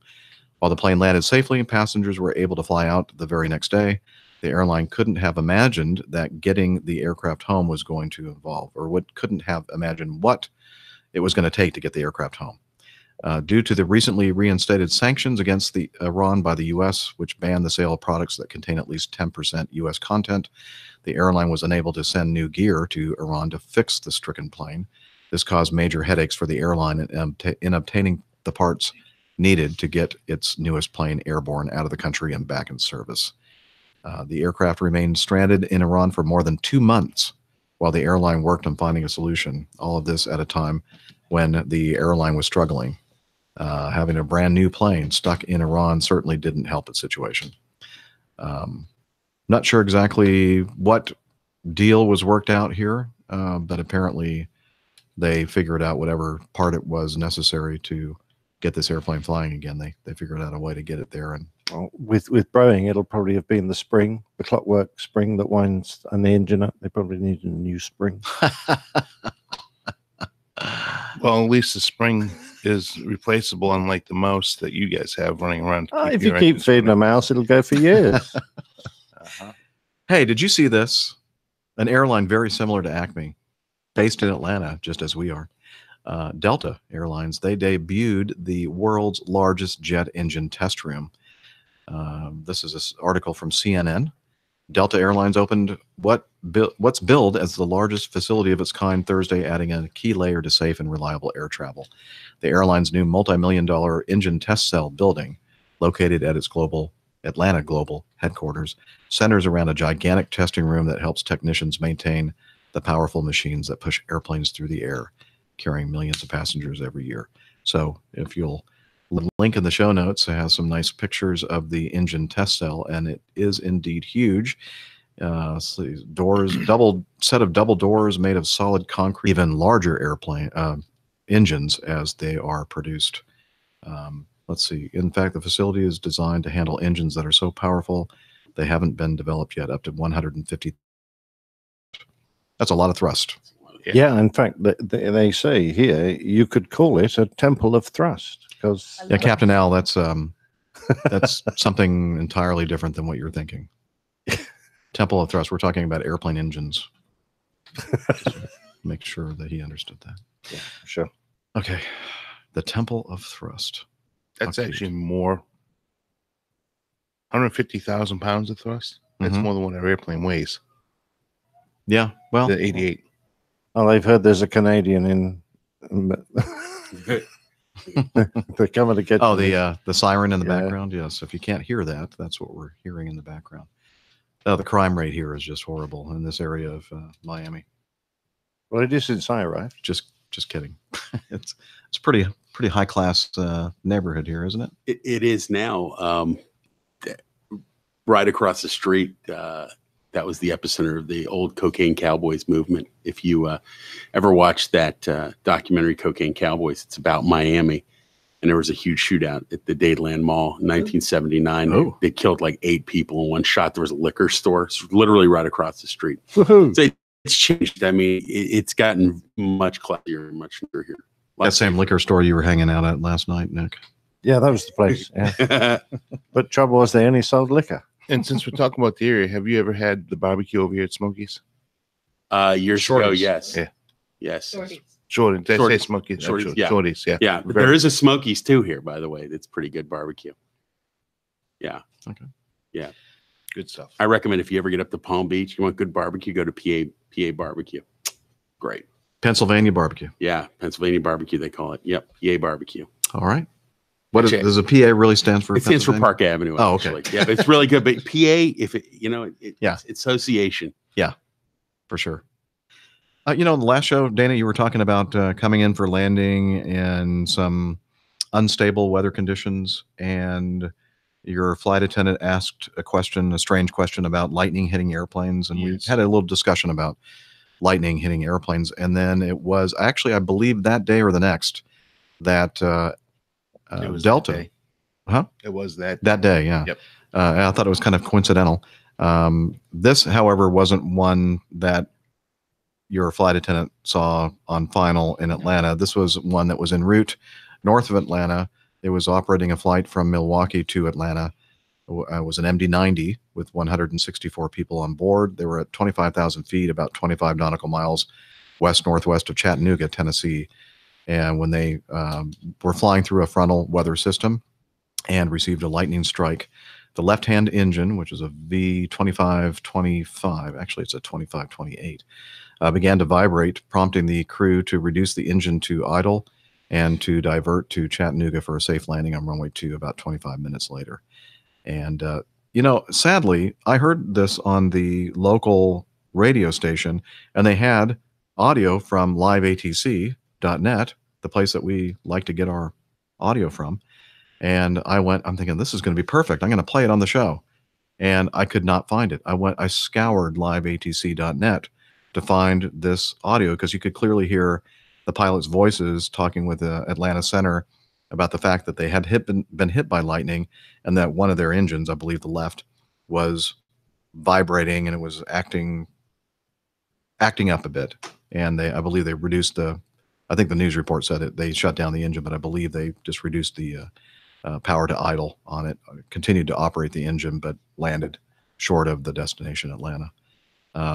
It's the weirdest thing. If you're listening to the show, I mean, you can find that audio. Please let me know, because I was just working hours trying to find it, and I'm thinking, okay, I'm wondering if the airline squelched this recording or something. I don't know. I don't know why they would, because I thought they sounded like they handled it very well. So anyway, just thought I'd throw that in there, because it was just kind of a coincidence that the day that we were talking about lightning strikes on the show, we actually had one in an airplane that Dana and I are very familiar with. Remotely. Different airline. Yeah, well, we should be familiar with. We're not really. That's a joke. 2 general aviation instruction crashes last Saturday. One, a student and instructor killed after a plane crashes at a Massachusetts airport. And another flight instructor dies, girl injured after plane crashes into a Winter Haven home down here in South Florida. That's near Orlando area, isn't it? Winter Haven? West? Yeah. Okay. Liz, tell us any common thread in these accidents? I don't think so. I did notice, and I believe me, I'm not trying to be ageist here or anything. The instructors were quite a bit older. I'm just wondering if that might have been a factor in either one. But I just found it quite sad that they were obviously out instructing some young pilots, and on the same day there were these 2 accidents. So I don't really think there was much commonality to them, but it was just kind of sad. Yeah. But And again, sort of coincidental that Yeah.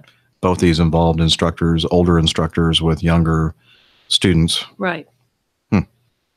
Very sad. And here's another item here. Sheffield bomber crash. Fly past on the 75th anniversary. Thousands of people cheered a fly past honoring 10 airmen who died when their plane crashed in a park 75 years ago. The U.S. bomber came down in Endcliffe Park, Sheffield, 22 February 1944, killing everybody on board. A campaign for the flypast started after a chance meeting between BBC breakfast presenter Dan Walker and Tony Folds, who tends a park memorial. Anyway, so The thing that was, sorry, Nick, go ahead, please. This was a big thing in the UK, Jeff, because this gentleman has almost ever since that memorial was put up has tended it almost every day of his life, keeping the flowers looking pretty, keeping the place clean, and in honor of it, because he, as a very young kid, was playing in that park, and he was so close to the bomber as it crashed overhead on only one engine. It's all it had left. And he could see the pilot waving at them, desperately trying to get them to move out of the path of his crash landing. And he believes that they tried to hold the bomber up as long as they could to miss the kids. And as a result, they hit the trees at the end and it cost them their lives. And so he felt morally committed to look after the memorial to these guys. And he, for years, has been trying to get a little more recognition. And he was just so pleased when the United States Air Force and a few Royal Air Force aircraft were able to make this fly past. And the crowd that turned out to see it all happen was really quite amazing. It was quite a tearjerker, and it was all over the news. And I think some of the descendants of the dead airmen were able to come to the fly past, and that was quite emotional, I think, for him too. Yeah, they all made a great connection, I think. And then the F-15 Strike Eagles from our local USAF base came across and did that fantastic missing man formation where they come across in finger four.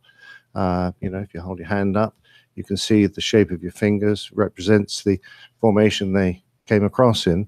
And as they came overhead, one of the eagles pulls up and climbs out of the formation, representing the deceased pilots. and the airplane was a B-17 Flying Fortress that crashed. I don't believe I mentioned that at the beginning. Great story. Yes. All right, and then finally, last thing in our news folder. And I suppose I haven't really been keeping up with it the last day or so, but it was just, 2 days ago? A couple of days ago. That this happened. A passenger suspected of attempting to hijack a flight from Bangladesh to Dubai has been shot dead by Bangladeshi special forces. The suspect, who reportedly warned he had a pistol, was killed when security forces stormed the plane after it made an emergency landing in Chittagong. Yeah, that's right. All right. So an attempted hijacking was thwarted. And you know what? Actually, I have to be honest here. When I saw this and started reading it, and when I was doing the setup, I was thinking about the fact that there has been some skirmishes involving India and Pakistan. Yeah. And that's where my head was when I was talking about this is something that just happened recently, and I haven't been keeping up with it. Has that settled down at all? I know they closed the entire Pakistani airspace, which has been really severely affecting a lot of flights in Europe, especially long haul flights. Yeah, well, the last I heard, and I haven't kept up with it, was that 2 Indian fighters were shot down, and at least one of the pilots escaped. There were pictures of him, and the Indians were complaining that he'd been abused because he looked like he'd been quite badly injured on one side of his face, but whether that was a result of his ejection or not, I don't know. But yeah, quite rightly, and I think the authorities are much more sensitive to it since the Malaysian Airlines aircraft was shot down over the Caspian Sea or near the Caspian Sea during the Russian conflict. They invaded the Crimea. they've been a lot more sensitive. And when you get these conflicts sprouting, I think they're asking civil airliners to give them a wide berth. So yeah, that'll be the reason. I think I was mentioning to Jeff that the Air Canada flight from Toronto to Delhi had already launched when this started, and they flew for 7 hours and turned around and came back to Toronto. So they had a 14-hour flight where they didn't go anywhere. Oh, interesting. I must admit I'd have been tempted just to give it a wide circuit, and if I ran short of gas, I'd pop in somewhere a bit closer and continue the flight. But I guess they perhaps didn't have enough information on what was going on to make a good judgment. Wow, can you imagine being on an airplane for 14 hours and go, wait a minute, this looks exactly like the place I left. I didn't think it snow like this in Delhi. Yeah, no kidding. It's what? And of course, Bangladesh is the other side of India than the Pakistan border, which is happening over the Kashmir. Yeah, so there's a lot of unrest apparently in that area of the world, and I'm hoping that everything settles down because both Pakistan and India are nuclear capable, nuclear powered, whatever. They have nuclear power, which is scary. All right. That is it, ladies and gentlemen. That's our news for this episode. And now it's time for your feedback.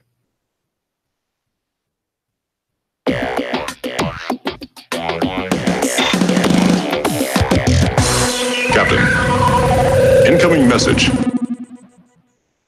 Want to take a break? Yeah. All right.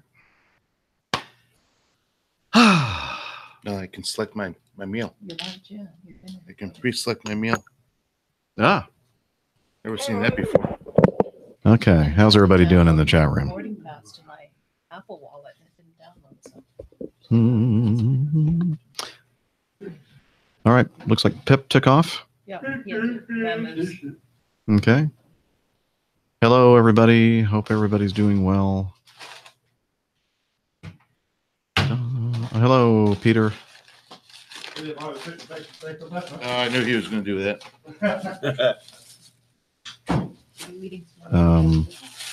Micah, you can go to airlinepilotguy.com/calendar and you can see the APG community calendar.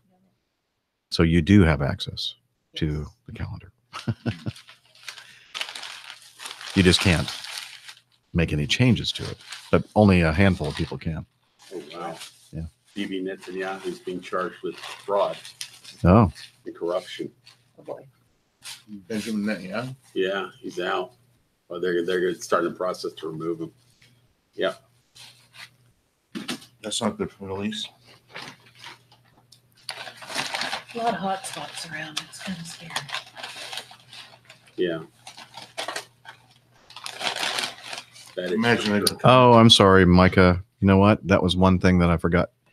I set this thing up at the very last minute, and I forgot to put the link on the APG Live page.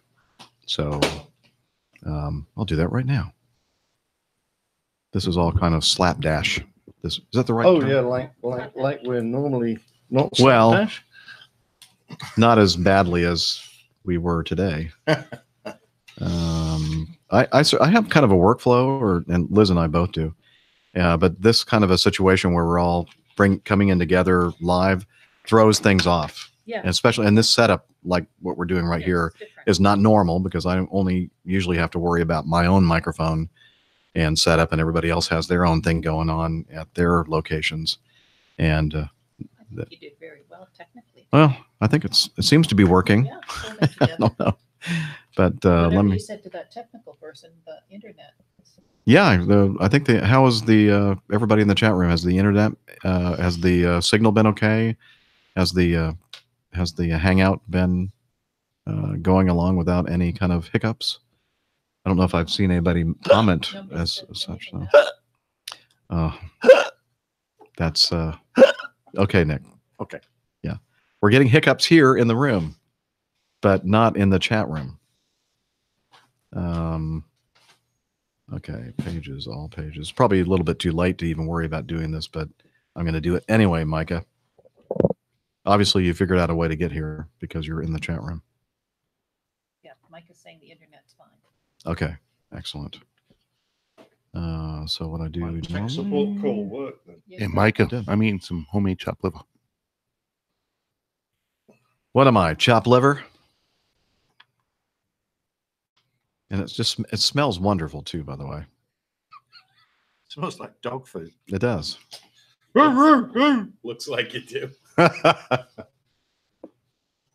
almost done. I'm not a liver lover. Yeah, but this is delicious. You're missing out. Darn. That's something quite mentioned. Okay. Oh, you wouldn't like to live in Liverpool then? A pool of liver? Mm. Ew, that sounds disgusting. No wonder the Beatles wanted to leave.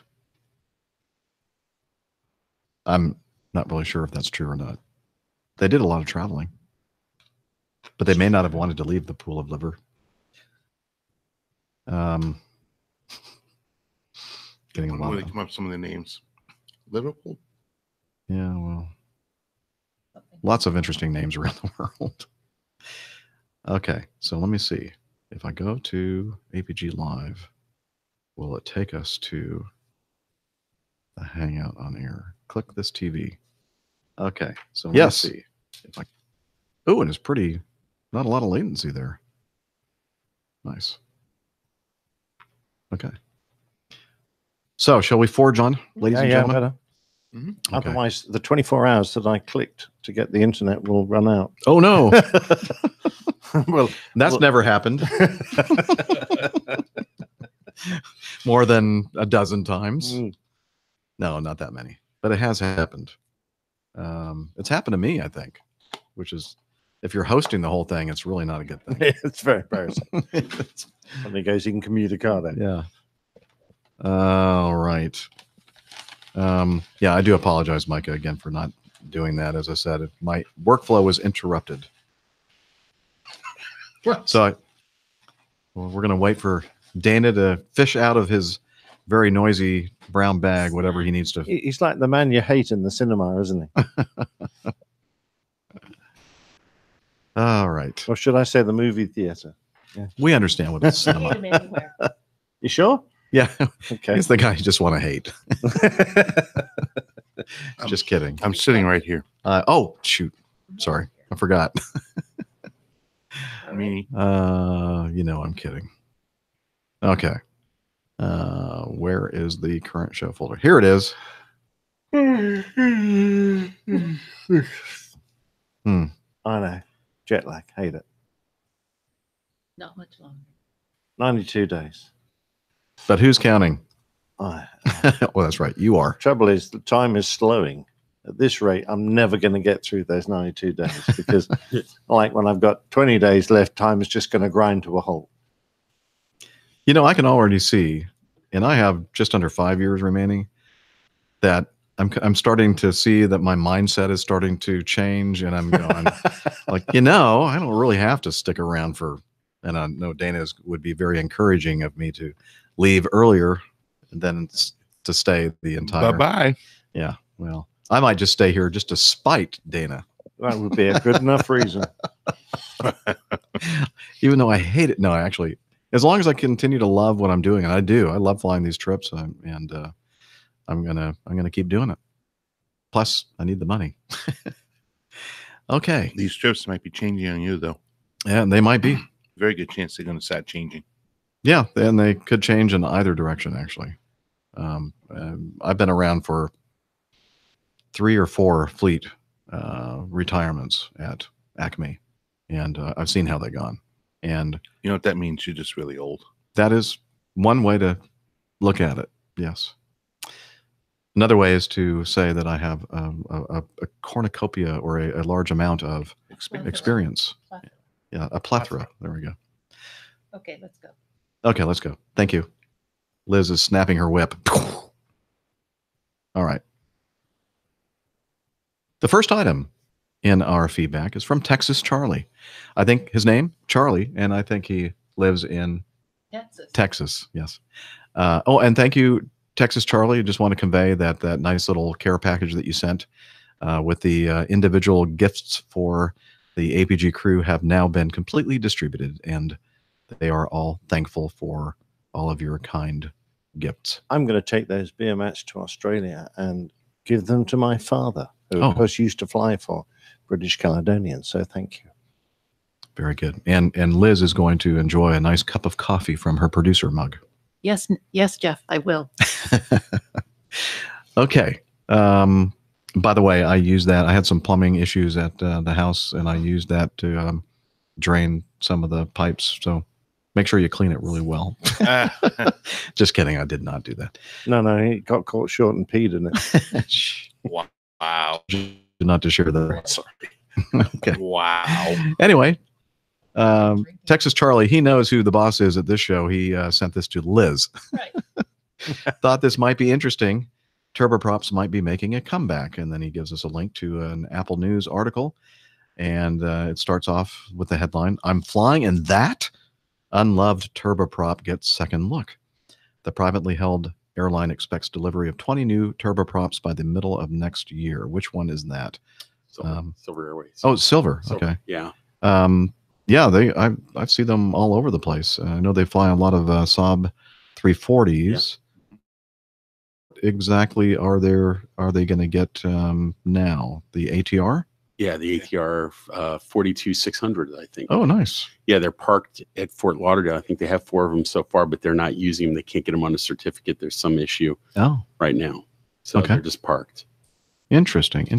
Well, you know, back in the day when Bombardier came up with these regional jets, the airlines just, went gaga over them, thinking that the passengers would prefer flying, or at least perceive that flying in a jet was safer and more modern than flying in these old turboprops.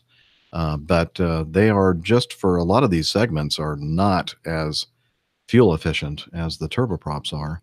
And I think now that they're kind of looking backward, not in a bad way, but in a good way, fuel efficient way, at these very capable airplanes, and the effect that they're going to have on the bottom line of their operation. So and as many people know, I've never flown a turboprop. I've flown as a passenger, but I've never actually piloted a turboprop aircraft. But we do. You have just recently flown the Jetstream 31, 32. And it's, I enjoyed it. Actually, I have to say, the plane I flew, it's a great plane for about a 45-minute to 60-minute mission or sortie. Mm-hmm. It's a great plane. I think economically, we were burning about 600 pounds of fuel an hour, basically, give or take, depending on winds and conditions, 600 to 650 pounds total. That's it for an hour. So it's very economical. Mm-hmm. And it was a great plane to fly. Chad, we should have contacted you. We had some feedback. I don't know if you remember listening to the show. Somebody had sent us feedback. I think it was aimed at Captain Nick, because Jetstream was manufactured in the UK. Right. This person thought that Nick might have had some experience flying the Jetstream, and he had not, and he did. He's doing all kinds of nonverbal communication here, and I'm not sure what to take from it. But you found a friend of yours who did fly it, and there was some kind of comment made about how it's not the easiest airplane to fly. No, it's not easy at all. There's no autopilot. It's IFR, hand flying in the clouds. But is there? But the flying characteristics itself, other than very hard. Is it why? It doesn't want to hold. It's just, it depends on where the CG is, especially. This thing's really hard to fly. I'll tell you the one thing about the Jetstream is it's constant, trim. You've got to keep retrimming, and it's heading altitude, trim. That's all you do. And in fact, the thing that really screwed me up when I learned to fly the thing was the attitude indicator is so different from what I was used to, because I was coming from general aviation. So when you make a left turn with this thing, and I don't know if that's a British thing, it shows a turn to the right. The arrow points to the right. Well, they drive on the wrong side of the road, so obviously you're talking about the artificial horizon, and the bank indicator. Yes, the bank indicator. Yeah. Well, you can have it at the top or the bottom. It depends. The British ones tend to be at the Top. Yeah, Yeah. they're at the top. And let's say, like when I took off yesterday, I'm making a left bank turn from the runways 9 and 27 out of Fresh Creek where I was flying. You make the turn to 330 because we're going to Isaac Island. That was one of the spots where that's our first spot on our route. Oh my God, you're turning to the left. It's telling you you're turning to the right. And that thing screwed me up completely. It's just the British thing. Trick is not to look at it until Right. you've got the bank on and then just adjust. But I had the same problem when I moved to the Phantom because, of course, that had American instrumentation. Right. And I was used to the bank angle indicator being at the top, and now I had to look at the bottom for it. And I went through the same sort of mental readjustment. Right. Once you got the hang of it, though. Yeah, I did. Absolutely. I mean, 500 hours into it. But yeah, turboprops are great. I mean, economically, if I were to start an airline, a regional airline, I wouldn't go with a regional jet. I would the turboprop, a good turboprop, something that would burn 600 to 700 pounds an hour. Right. I was just thinking that the experience that you have with the Jetstream is just like gold. I mean, it was painful doing it probably. It was. Now, when you look back and as your career moves on, yes, you're gonna be thankful that you got a chance to fly an airplane like that. Absolutely, it's really building your skills. It absolutely built my skills. I mean, I can hand fly now better than I ever could. Yeah. I mean, I don't even know how to use an autopilot anymore. I've forgotten from when I flew a Cirrus. It was easy to hit the button and that was it. But now with the Jetstream, it was all hand flying. It was great. You'll get great used experience. To it yeah, quickly. absolutely. You'll lose that a little bit. Sure. Going forward. Yeah. Okay. Thank you, Texas Charlie, for that. We'll put that link in the show notes. Here's an interesting one from Simon Vett. Hey, Captain Jeff and crew. My name is Simon Vett. I'm from Melbourne, Australia. Did I say that right? Melbourne. I heard something like somebody that. said it's like Melbourne or something. I don't know. Melbourne. I've been listening to your show for about a year now and can't stand it. I work on no, he didn't say that. I did. I work on a tidal canal piloting a boat and barge. While we were working, my deckhand and I listened to your show, and we started talking the other day about ILS landings and hand-flown landings. We were wondering if it's not a Cat 3, can you still do an ILS land, and do you have to hand fly the approach, or is it up to the captain? I think what he means is, if you're not flying a Cat 3, can you do an ILS auto land? I think that's what he means. And anyway, I hope to hear your feedback. I have a 6-pack of beer riding on your answers. Oh, wow. Well, Simon, you should have put a PS here and tell us which answer you want. Yes. So we don't know. They can be bribed. Yeah, we can. Easily. As long as we get beer. More beer. Beer. So I looked through and our documents at Acme talking about Autoland approaches, and I'll just read a couple excerpts here for at least Acme's operation. When performing an Autoland, the pilot should monitor the quality of the approach, flare, and landing, including speed brake deployment and auto brake application. Well, I should not. Maybe I don't really need to read this. Basically, yes, it is something that we're allowed to do. In fact, it can be actually performed by the first officer at Acme, an Autoland, as long as it's briefed properly, and as long as it's not anything more low visibility than a Category 1 approach. Correct. And I think I've only sat through an Autoland approach once, when a first officer was actually performing the Autoland. It's just a little weird. We're just not used to doing that, but it is possible. And yes, we can perform Autolands using a regular Cat 1 ILS approach, except that you have to be sure that you are aware that the critical areas may not be, and I think we talked about this on either the last episode or a couple of episodes ago, about when, at least here in the US, when an ILS critical area, because an ILS uses radio beams, one for the ground track, the localizer, and the other for the glide path, the vertical path to the runway. And if you have airplanes or vehicles that are near these antennas, they can actually bend the signal. And we see this all the time in Atlanta, Dana and I do, where there are at least 2, sometimes 3 airplanes ahead of us using that same signal. And then there are airplanes crossing the runway, sometimes 2 or 3 at the same time. And every time one of those things cross the runway, it forces or makes the signal kind of bend or move around. And depending on your airplane, our airplane's not very smart. It's just like a little dog trying to like follow this little expanded thing. And sometimes your airplane feels like you're on the seas, with huge waves, and it's like just kind of trying to keep that thing centered. And it's not desensitized enough, in my opinion, when you're a certain distance away. But anyway, so you have to especially be sure that, or at least aware that something could bend that signal as you get much, much closer to the runway, and you have to take over manual control of the airplane to keep something bad from happening. So, yeah, that's all I have to say about that, I think. Yeah, and one other thing is we do the practice auto lands, and clear day like it is outside today. We're clearing a million. You can see halfway across the state of Florida right now, the height that we're in this building. That can be that if it's a requirement for us to do an auto land for aircraft certification, it can be easily forgotten that you need to make sure you let the tower controller know that you are doing a certification landing on the airplane, so to make sure that the area stays clear. Mm-hmm. So that's another area that is actually a threat that would be briefed in my briefing. Well, yeah, my briefing, but your briefing. In my opinion, that's what I was going to say.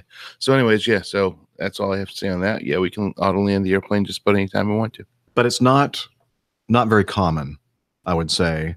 Most of the time, if we're flying a visual approach or an ILS approach to Category 1 minimums, we disconnect, uncouple the autoflight system, and manually fly it from the decision height down to the runway. That's the most common way that things are done, at least at Acme Airlines. Well, and not too long before I upgraded to the left seat, we were doing one of those certification auto land on an airplane. And the next thing you know, the older technology is not as good as the new technology. In a lot of cases, it'll get you down, but the aircraft got into the flare, got to 20 feet. Next thing you know, it's pitching up and climbing away from the runway while the power is at idle. So the captain, of course, clicked everything off immediately and took control of the aircraft. But imagine if you're in a real, no kidding, very low, right to minimums landing, that would not be a good situation. So that's actually why we do certify and make sure the airplane is operating as advertised. And I'm with you, Jeff. I mean, from my experience, very few of the auto lands I've ever experienced are actually pretty smooth. They're all pretty rough. So even this last couple of weeks, with the weather being right to minimums, Cat 1 minimums, I chose to use the Cat 1 minimums and click the airplane off right at minimums and fly the airplane to the ground instead of doing an auto land. I guess I've been lucky. I'd say a majority of the auto lands that I've had to perform in the last couple of years, more than half of them are actually pretty decent landings. The kind of landing that you would not be, hesitant to stand at the door and say goodbye to the passengers. Well, I mean, it's because I'm used to my standards. Your standards. Okay. Yes, we know that. That's okay. But that could be. Maybe I'm getting so old now that I have no feeling in my bum. Yeah, it could be the pile. Certainly be that. It could be the pile. I'm just going to make the differentiation between an ILS that is certified for a Cat 3 landing and one that you're only allowed to go down to Cat 1 minima on. So not every ILS you can perform an auto land off. So if it is on a Cat 3 ILS, and those have to be particularly set up and certified and regularly checked, but the great majority of ILSs are only cleared for Cat 1. So you are not allowed to follow the ILS all the way down to landing. You can follow it a little below minima, but at some point you're going to have to disconnect and do manual landing if it's only Cat 1 approved.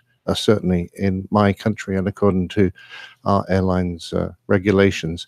So that one, you would always be obliged to eventually take the autopilot out and do it manually. But if you've got a Cat 3 ILS and it's good weather, there's absolutely nothing to stop you doing a practice auto land. And Dana's quite right. You let air traffic know so they keep the critical areas around the ILS aerials free. Or if they can't, they give you a warning that it's not protected so that you have to be extra aware of the fact that the aircraft might deviate. Just a question. I watch and listen to a lot of the arrivals and departures at Toronto. And there's a NAV Canada plane that comes in, I would say once a month. And does approaches and stuff. Is that the kind of thing that they're doing, is recertifying the ILS? Like they'll talk to air traffic control and say, we need to do approaches on certain runways and stuff. Almost certainly, because Okay. all the instrument beacons and landing systems, everything has to be regularly certified by your administrative authority, and they will have a test aircraft that will go and do that. Thank you. Yeah. So just as the airplanes are required to every certain amount of time, certify that they can actually do these kind of approaches, you still have to have the navigational, side of it. the other side of the thing has to be Thank you. checked as well. Yeah. So did we, how do we do? Did you win the 6-pack or did you lose it? I suspect there's still a fair amount of argument going to be going on the dredging vessel. I think maybe so. Simon, let us know. All right. Item 3, we got feedback from both Steve Hurst and Steve Horn. He says, I know you will have already seen this video all over Twitter, but I'll formally put in my question anyway. And I'm trying to which This is Steve Hurst. Steve Hurst? Yeah. Okay. Steve Horn just sent the video in. Okay. So, but they just both. Thank you. Okay. So the video here, I'm going to play. I'm trying to remind myself. I might be completely wrong, and if I am, then Frankie, you got it. Okay. It's a British Airways. This is a Dreamliner? Yeah. Oh my God. Okay. That's a normal landing for a Boeing, isn't it? Well, a Boeing spelled your way. Boing. Boing. But yeah, so didn't we already talk about this on a previous show? It may have been mentioned, but we Okay. haven't had this. Oh, okay. It just seems like it's like deja vu. I thought we talked about this. Well, it seems like they tend to do that on a regular basis. Yeah. Well, the conditions, the awfully windy conditions, it was during Storm Eric at Heathrow when the airplane came in. And I do remember seeing, and I tried to find it and I couldn't, a video from inside the cabin and what they experienced when the thing was coming in on very short final above the runway, and when at the point at which you see in the external video where the nose of the aircraft goes down suddenly, and then at that point obviously the pilots initiate their go around procedure, and exactly what they're trained to do, what we were trained to do when we're in a situation like that. And you could hear everybody in the cabin probably at the point where it goes -G, when the nose goes down, and they kind of go, and then when the main gear hits down, you can kind of hear some people screaming, and then the thing just the engine's roaring in, and the thing, leaping back up into the air. That did not look like pilot input when the aircraft nosed over. Almost certainly a nasty gust. Yeah. And the only thing you can do is, as they did, and as we talk about all the time on our show, going green. Going green. That's not the one that I wanted to play. Some of the passengers went green. There we go. Yeah, some of the passengers did go green. At the same time, they were going round. Feel your socks being sliding along the ground. Always go round. All right. Haven't played that in a while. So thank you, Steves, for the question, feedback, and the video link. All right. Oh, wait. I think there's a question actually here. Putting aside all the media hype, my sense from the responses on social media from professional pilots is that this is a well-executed maneuver and actually not that much of a big deal. What do you guys think? Yeah, we agree. Would really be interested to hear. I mean, it could be a big deal if that gust had had come at maybe a later stage in that landing sequence, and pranging the nose wheel down first, that would have been a big deal. Yeah, if the pilot hadn't been quick enough to try and cushion that impact, because it was coming down pretty damn fast in the last 20 feet or so. Yes. He continues, would be really interested. No, we just talked about that. Oh, no. Would really be interested to hear your views on the maneuver, and perhaps you can talk us through step by step the procedure itself and what would be going through your mind in the final stages of the approach, knowing the weather conditions you're facing. What are some of the dangers or traps that we're facing at the point they effectively landed, then decided to go around? And he said, by the way, I think, isn't this what we would call a balked landing rather than a go around? I mean, you could call it a balked landing or a go around. I think either one would be appropriate. What would you say? I would have said you really do have to have your wheels on the ground to be a balked landing. For me, this would be a go around. You can do a go around. In a big airplane, you do a go around for 50 feet. It's quite likely that your gear will touch the runway, because that's about how much height you lose in a go around before the engines bite and your pitch, your change in attitude has a real effect. Just the inertia.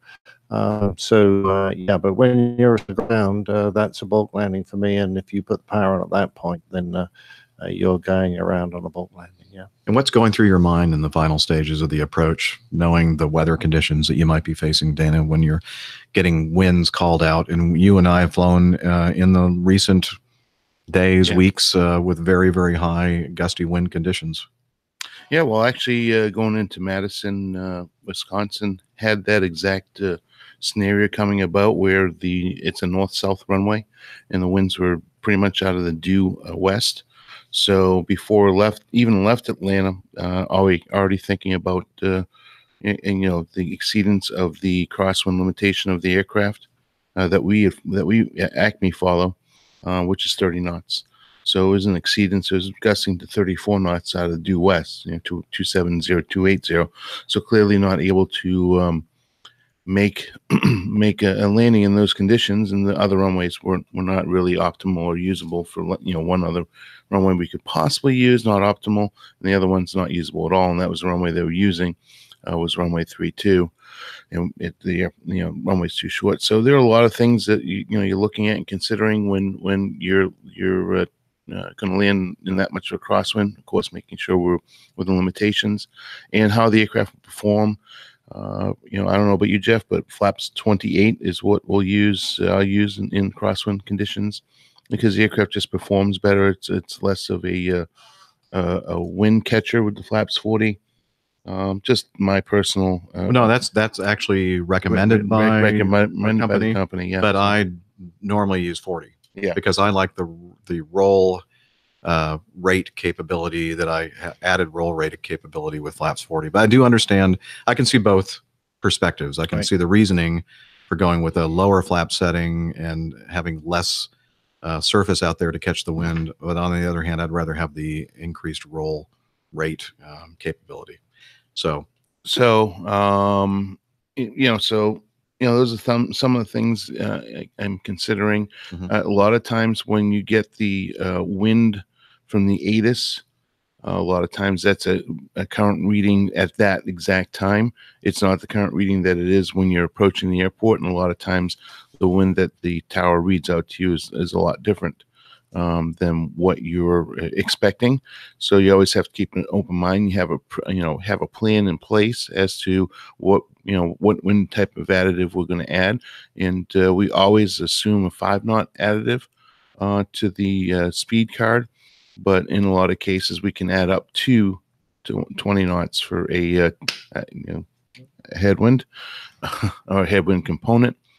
And we always add half of the steady state and all of the gust on the component. So those are things that we do to mitigate the threat, and have a plan and process every time you go to land, and use proper technique in crosswind landing in a turbojet aircraft. There are two different methods, of course, crab and wing low method, and I prefer to use the crab method myself. I'll crab it all the way down, I'll kick it, and line the jet up with the center line, and put the proper wheel down. So that's how I handle my crosswinds. You're going to be a great Airbus pilot. Because that's kind of the way you do it, right? You Well, kind of leave it yeah. on the crab, and then if you use a wing down method when you've got potted engines, you're very likely to bang an engine in when you didn't really want to. What I do is I use the wing low method, and then right before touchdown, level it out so that you're touching down wings level. Sure, but that's kind of a combination of the two. It takes great skill. Yes, I understand what you're saying. Yeah, exactly. Only a man of your caliber would be able to do that. And you're a real .22 man. I don't know what that means. .22. .22 caliber. It's very small. 22,000. Oh, that's very clever. Where are we in the show? About 10 minutes out. 10 minutes from 2? I was going to just add a little bit because we're talking about go-rounds and but we're looking for people that really have something important to say about it. And okay, go ahead. But everyone was at pains to say how they were very common and well-practiced maneuvers, and they are. But it's amazing when you look at the statistics which are often kept. The what? Statistics. Statistics? That's the one. That's it. Kept by airlines. How often they are not flown appropriately. Just minor mistakes often, but because we don't practice them every day and they're only done in the sim, and there are several different flight regimes when the go-around has to be flown in a completely different way. And we've just talked about one, a bulk landing. Go-around from a bulk landing is completely different from one when you're airborne. And there's also, certainly in our aircraft, a different technique from when you're below the acceleration altitude to when you're above the acceleration altitude. And each require a different technique. And if you just do the normal sort of minima go-around and the normal maneuvers, in some circumstances, that'll get you in a lot of trouble because the aircraft will automatically pitch up, start to fly, a climb, which if you're doing a go around from above the missed approach altitude will be the reverse of what you want, because you'll want to continue to descend to the go around altitude and level off at it. So you do have to have your wits about you when you do these things. And despite what everyone said, they're not as simple as people say. That is true. Because every situation is going to be a little bit different. We practice the same kind of thing over and over again in the simulator, and they tend to be pretty standardized. But in the real world, as you said, you might be above the missed approach altitude, and the last thing you want to do is climb like a rocket when you're already above the altitude to which you should be flying. Exactly right. LA is a perfect example of that, where if you don't descend down to the missed approach altitude, you'll go straight through a VFR corridor that goes over the airfield, and that could obviously have dire consequences. Yeah. I might be remiss, but when I was talking about Madison, I missed a couple things in my intro. Oh, yeah? About Madison, yeah. One, the meetup with Frank. Yeah. One was to meet up with Frank, and then two, the photographs that we need to put on the website that Dan Callaghan put out there. Those ones. Oh, I didn't see that. Yeah.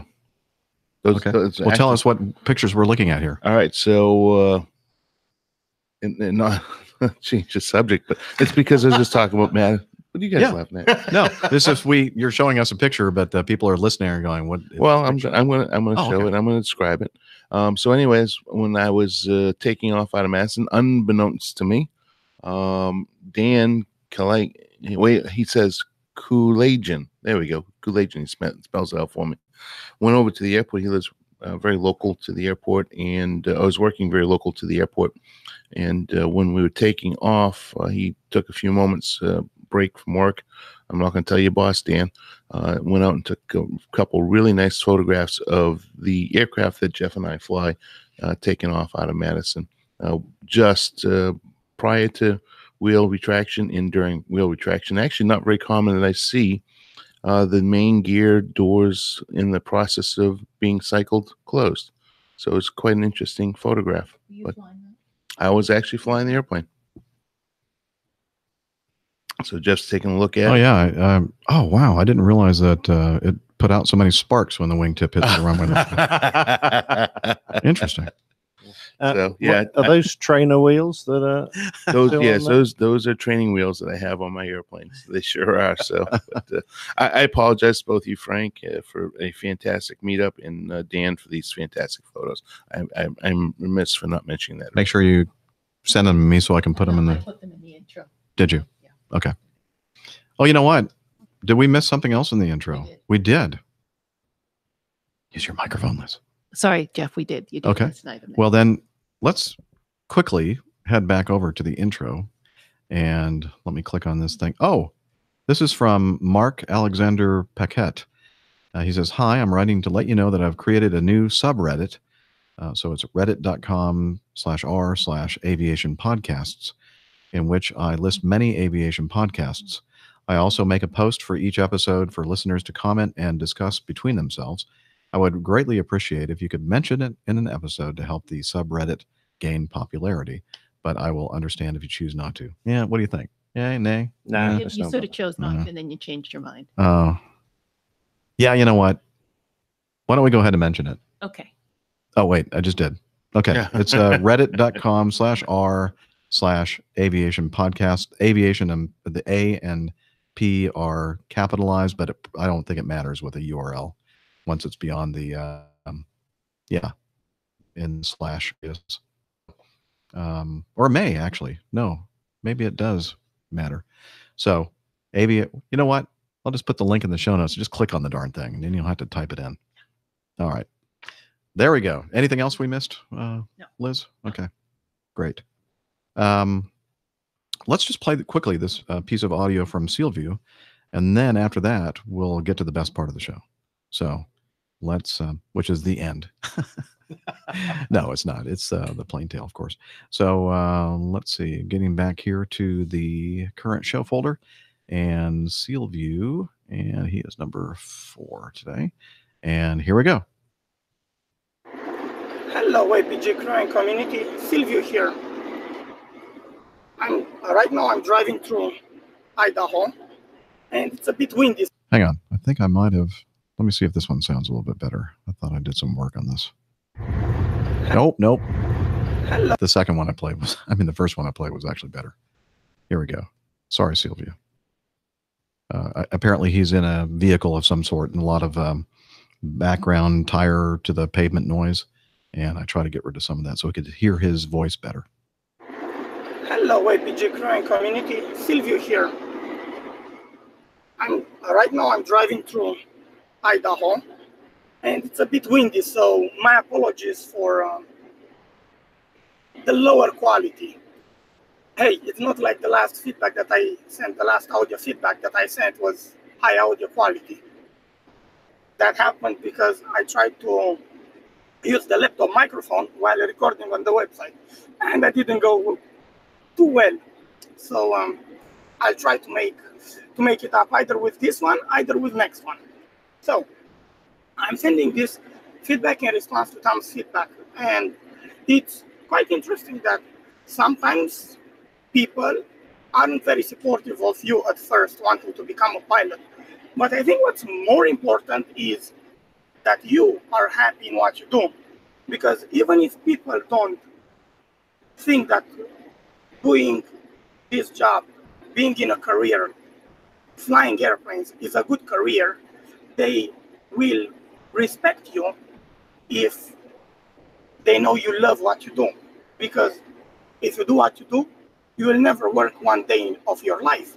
You're just gonna go every day. It's gonna be a brand new day and you're gonna have a smile on your face. And I think that is the most important thing that you can do. As for me, right now I'm currently at 24 hours of flight, and I recently passed my written portion of the exam with 83%. I wish I did better, to be honest, but oh well, at least I got that thing out of the way. Anyways, gosh, it's quite windy out here. Anyways, I'm looking forward to flying again next week. I booked 4 days at a flight school. Sadly, Rob Mark is no longer available to train me, but he's put me in contact with a flight school at the same airport. So I'm looking forward to getting some flights with them and finishing my private pilot certificate. I reckon by March or April, I should be done with it. Hopefully a little bit earlier, might be a little bit later. After that, I would like to purchase an aircraft and just build up time that way. So I have a question for Dana and possibly Steph, Dr. Steph. Is it okay if somebody builds time in just a single engine Cessna, or airlines most likely are looking at someone, they want someone who actually worked in, let's say, Part 135, I think, to build their hours. That's all from me, and tailwinds, blue skies, and the like. And, well, countless IPAs for the crew, and barrels of well-aged bourbon for you, Dana. From me, all the best. Silvio out. Thank you, Silvio.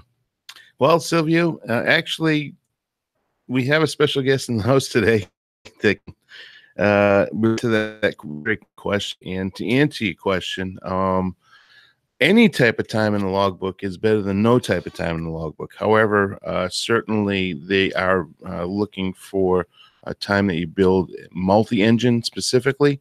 They want to see a lot of multi-engine time in the logbook, and the more that you have multi-engine, not necessarily turbine, doesn't have to be turbine. Of course, turbine 135 is always a very big bonus, as Chad can attest to. That will help you get into a 121 type of carrier. A lot of the carriers now have an ab initio program where they're going to help provide you that type of training. I'm not sure. Did he say where he's from?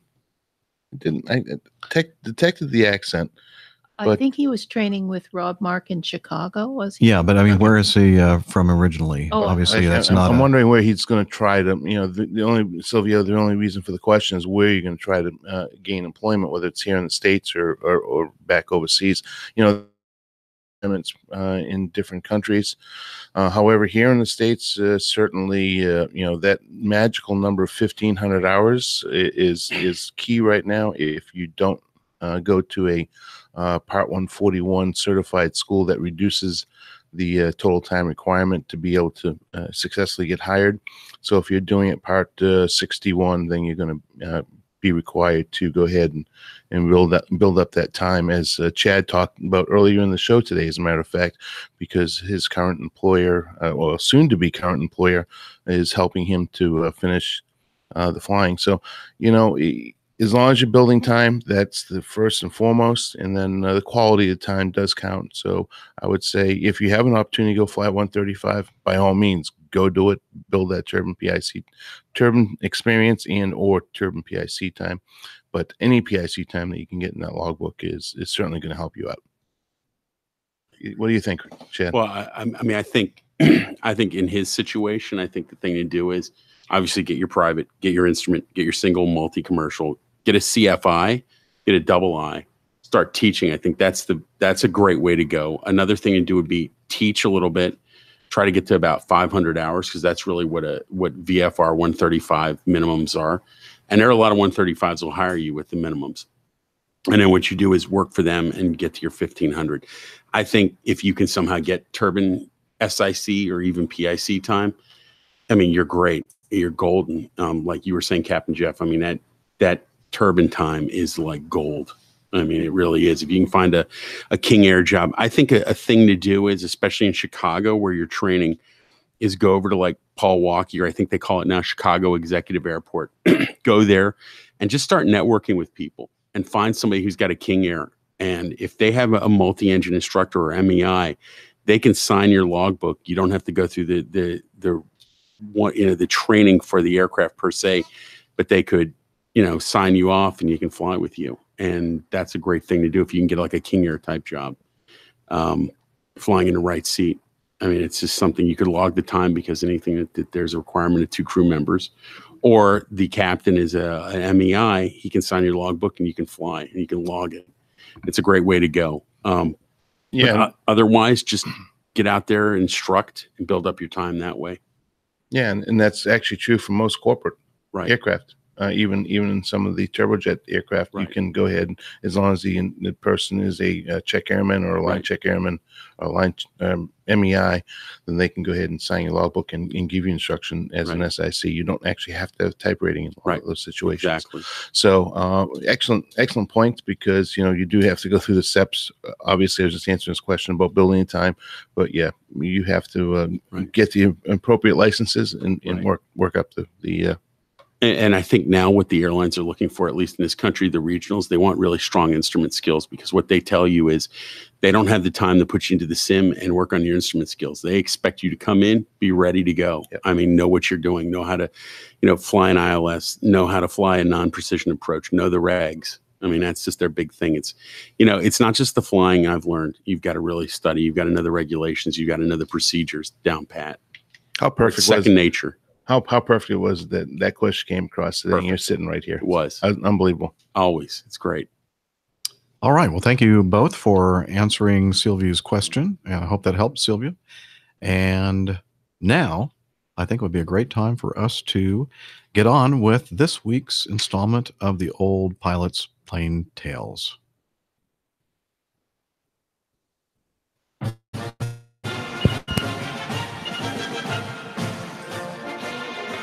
The Old Pilot's Plain Tales.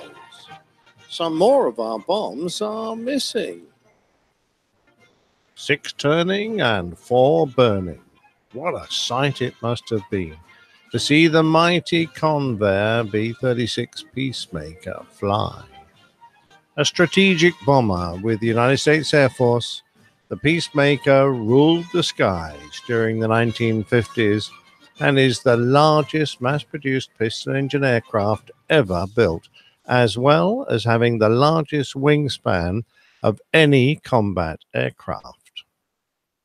A vast machine, it was the first that was capable of delivering any of the United States arsenal of nuclear bombs from inside one of its 4 bomb bays.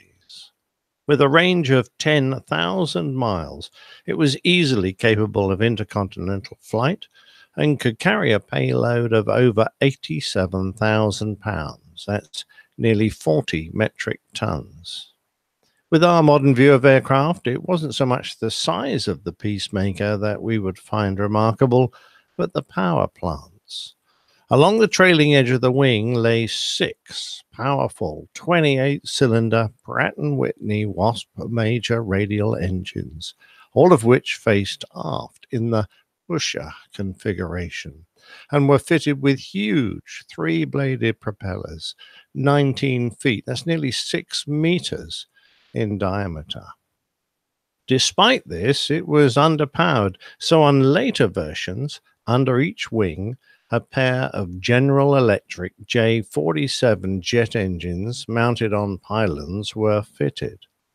This amazing array of engines gave the aircraft its unusual nickname, but problems with fires and failures meant it was sometimes not so subtly altered from 6 turning and 4 burning into 2 turning, 2 burning, 2 smoking, 2 joking, and 2 unaccounted for. Checklist completed, ready to start engine set.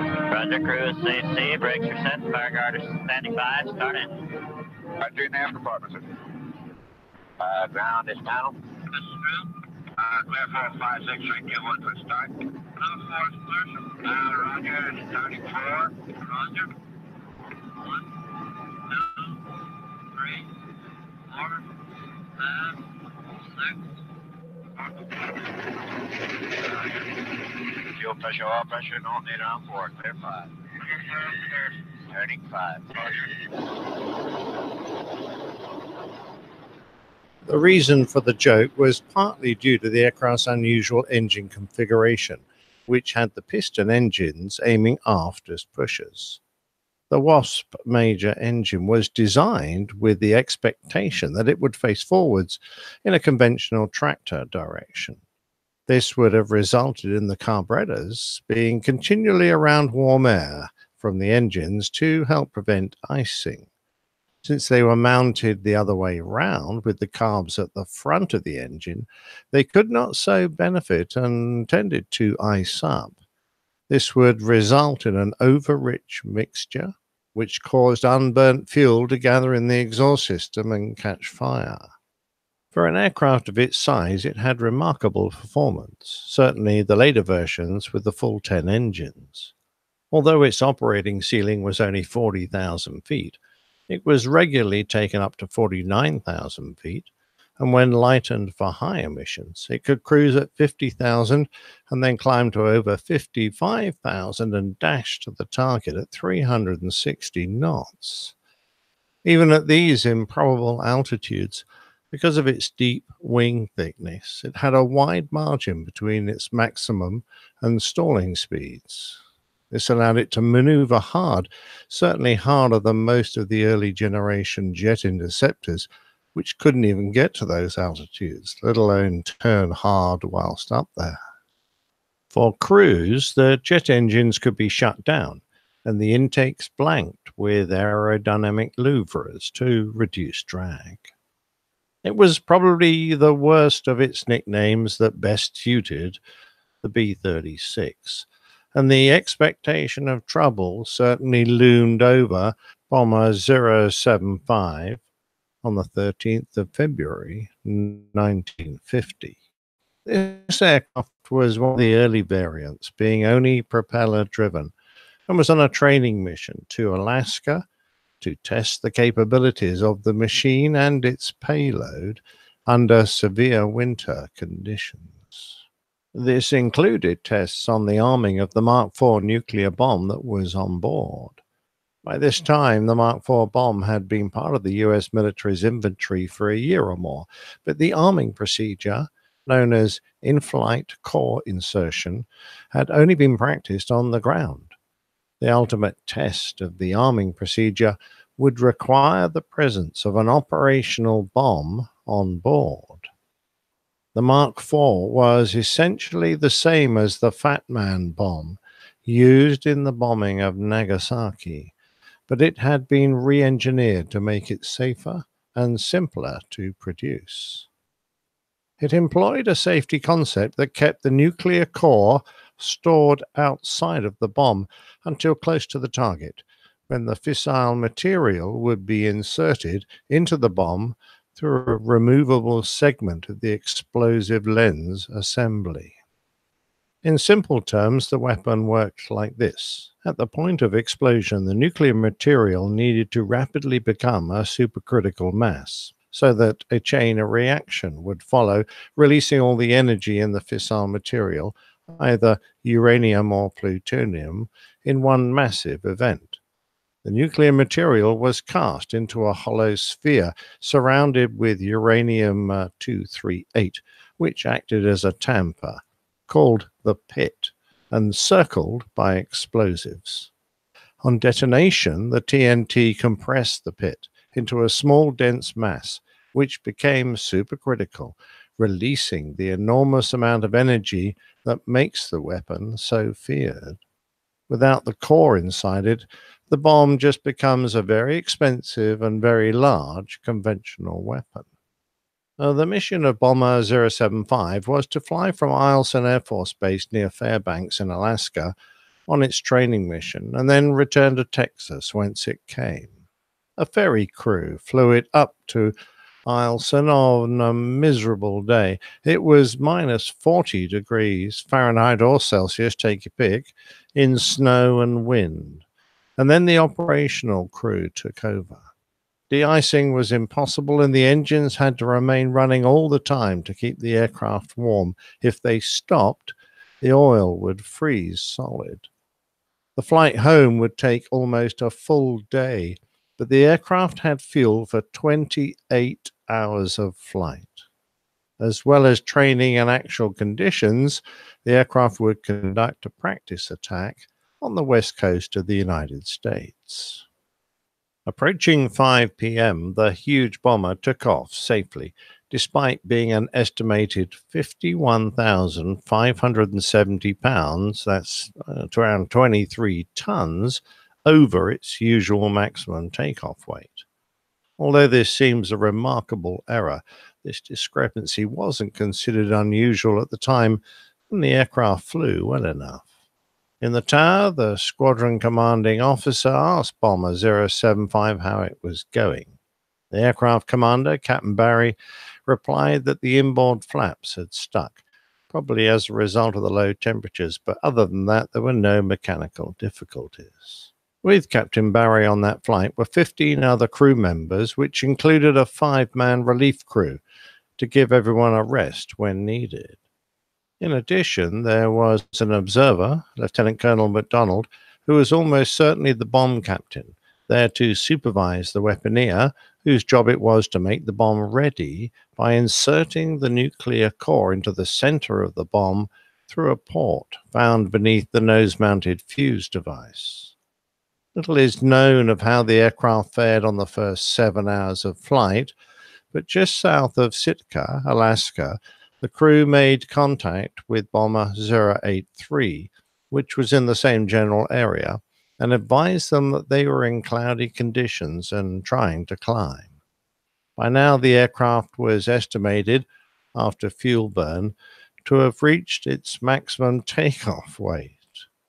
Prior to entering cloud, all had been well, but then one of the piston engines started to surge, and the flight engineer had to begin manually controlling the propellers to keep them at the desired 2,300 RPM. It was a difficult job, and he thought that the props were possibly picking up ice. The radio operator on Bomber 075 asked their sister aircraft, Bomber 083, to relay a message to air traffic control that they were 80 miles northeast of Sandspit on Moresby Island, which is amongst the Queen Charlotte Islands, now known as the Haida Gwaii, and in difficulty. They were at 12,000 feet and picking up ice. This put them over the coast of British Columbia. They weren't supposed to be over Canadian territory, at around 250 miles north-northwest of Vancouver Island. A little later, they added that they had lost an engine and were starting to descend. The flying conditions for Bomber 075 were dire. They were in freezing rain, sleet, and snow. On board the aircraft and still in icing conditions, Captain Barry decided to try and climb out, but they could get no higher than 15,000 feet. And then came an alarming shout from the rear of the aircraft. The number 1 engine was on fire. The number 1 was shut down and the prop feathered, but only 90 seconds later, number 2 caught fire. That too was shut down, but the aircraft was losing altitude, which only became worse when the number 5 also burst into flames and had to be shut down as well, on only 3 engines and still at a very heavy weight. The crippled bomber was now descending faster. At the weather station on Cape St. James on the southern tip of Queen Charlotte Islands, the conditions were poor, with a 500-foot ceiling and visibility of only 3 miles in rain, with wind from the southeast at 45 knots. Bomber 075 again contacted 083 to advise them that 1 engine feathered, 2 others losing power. We are descending. A while later, they added 1 engine on fire, contemplating ditching in Queen Charlotte Sound between Queen Charlotte Island and Vancouver Island. Keep a careful lookout for flares or wreckage. Even with emergency power selected on the remaining 3 engines, they failed to increase torque pressure. The air instruments were icing up as well, and the number 3 engine was having additional problems. A few minutes later, the stricken bomber gave its final position and heading. 53 degrees 00 north, 129 degrees 29 west, on a heading of 030 degrees, which put the aircraft just west of Princess Royal Island. They said that they had lost an engine and might have to bail out. Captain Barry flew his aircraft down the wide sea channel between the Queen Charlotte Islands and the mainland. He was trying to get his aircraft over the land so that his crew could bail out and stand a chance of surviving, as parachuting into the bitterly cold ocean might well kill them before they could be rescued. But first, he had to get rid of his bomb.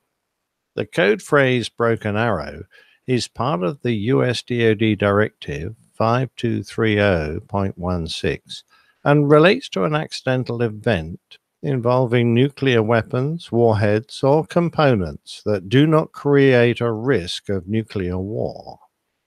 This was to be the very first of what has since become a fairly long list of Broken Arrow events. As they approached the coast, the Mark IV nuclear weapon was dropped without its nuclear core, and the crew saw it explode in the air over the waters of the Hecate Strait. Then they took the weapon core and jettisoned that as well. As they crossed the coast of Princess Royal Island, the radio operator locked down his Morse key so that the signal could be tracked, and the aircraft commander ordered the crew to bail out. Hadn't we better belly land Dutch? We'll freeze to death down there. I'm afraid we blow up first. Fire spinning over the whole wing, Colonel. AC to crew. Bail out as close together as you can. Try to join up as soon as you hit the ground. All right, here we go.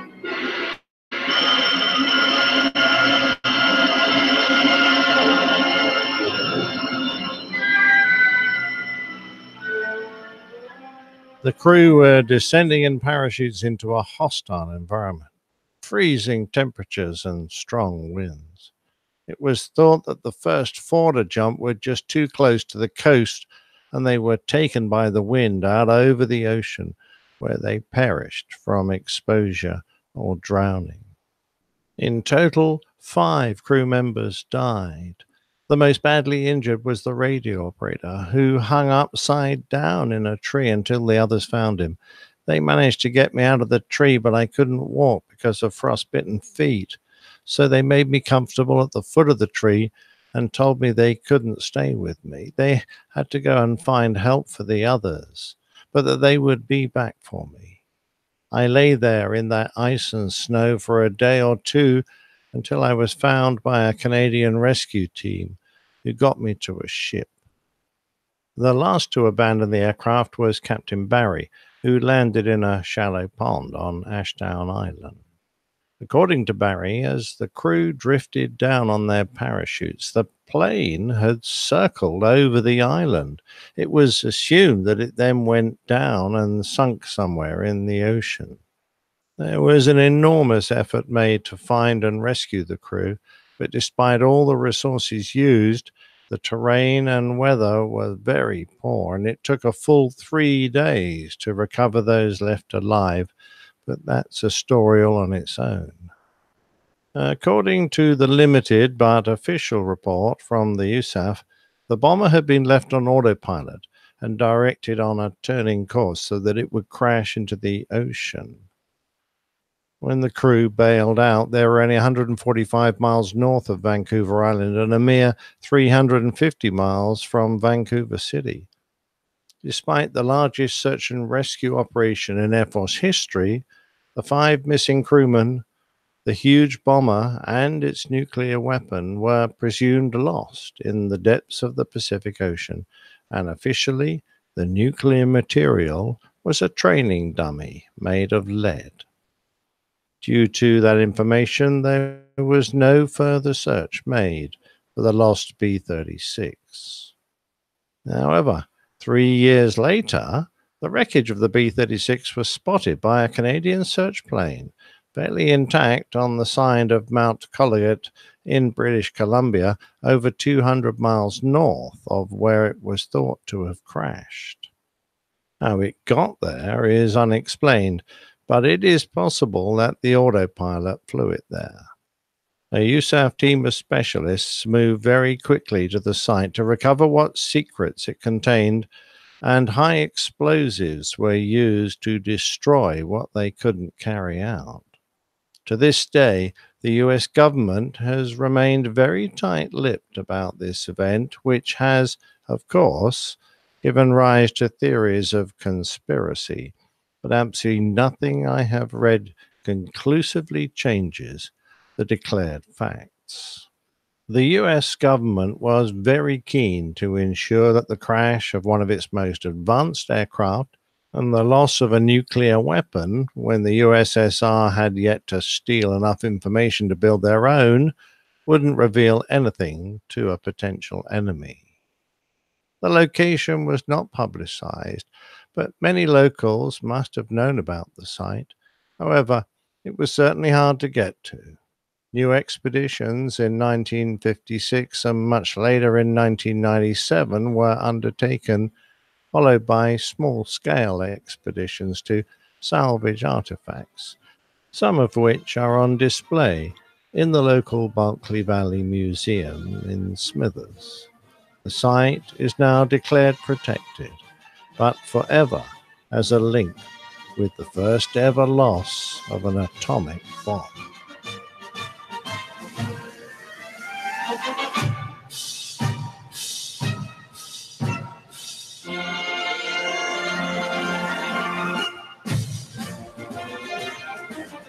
Boo yonder, flying high into the sun. Okay, nice.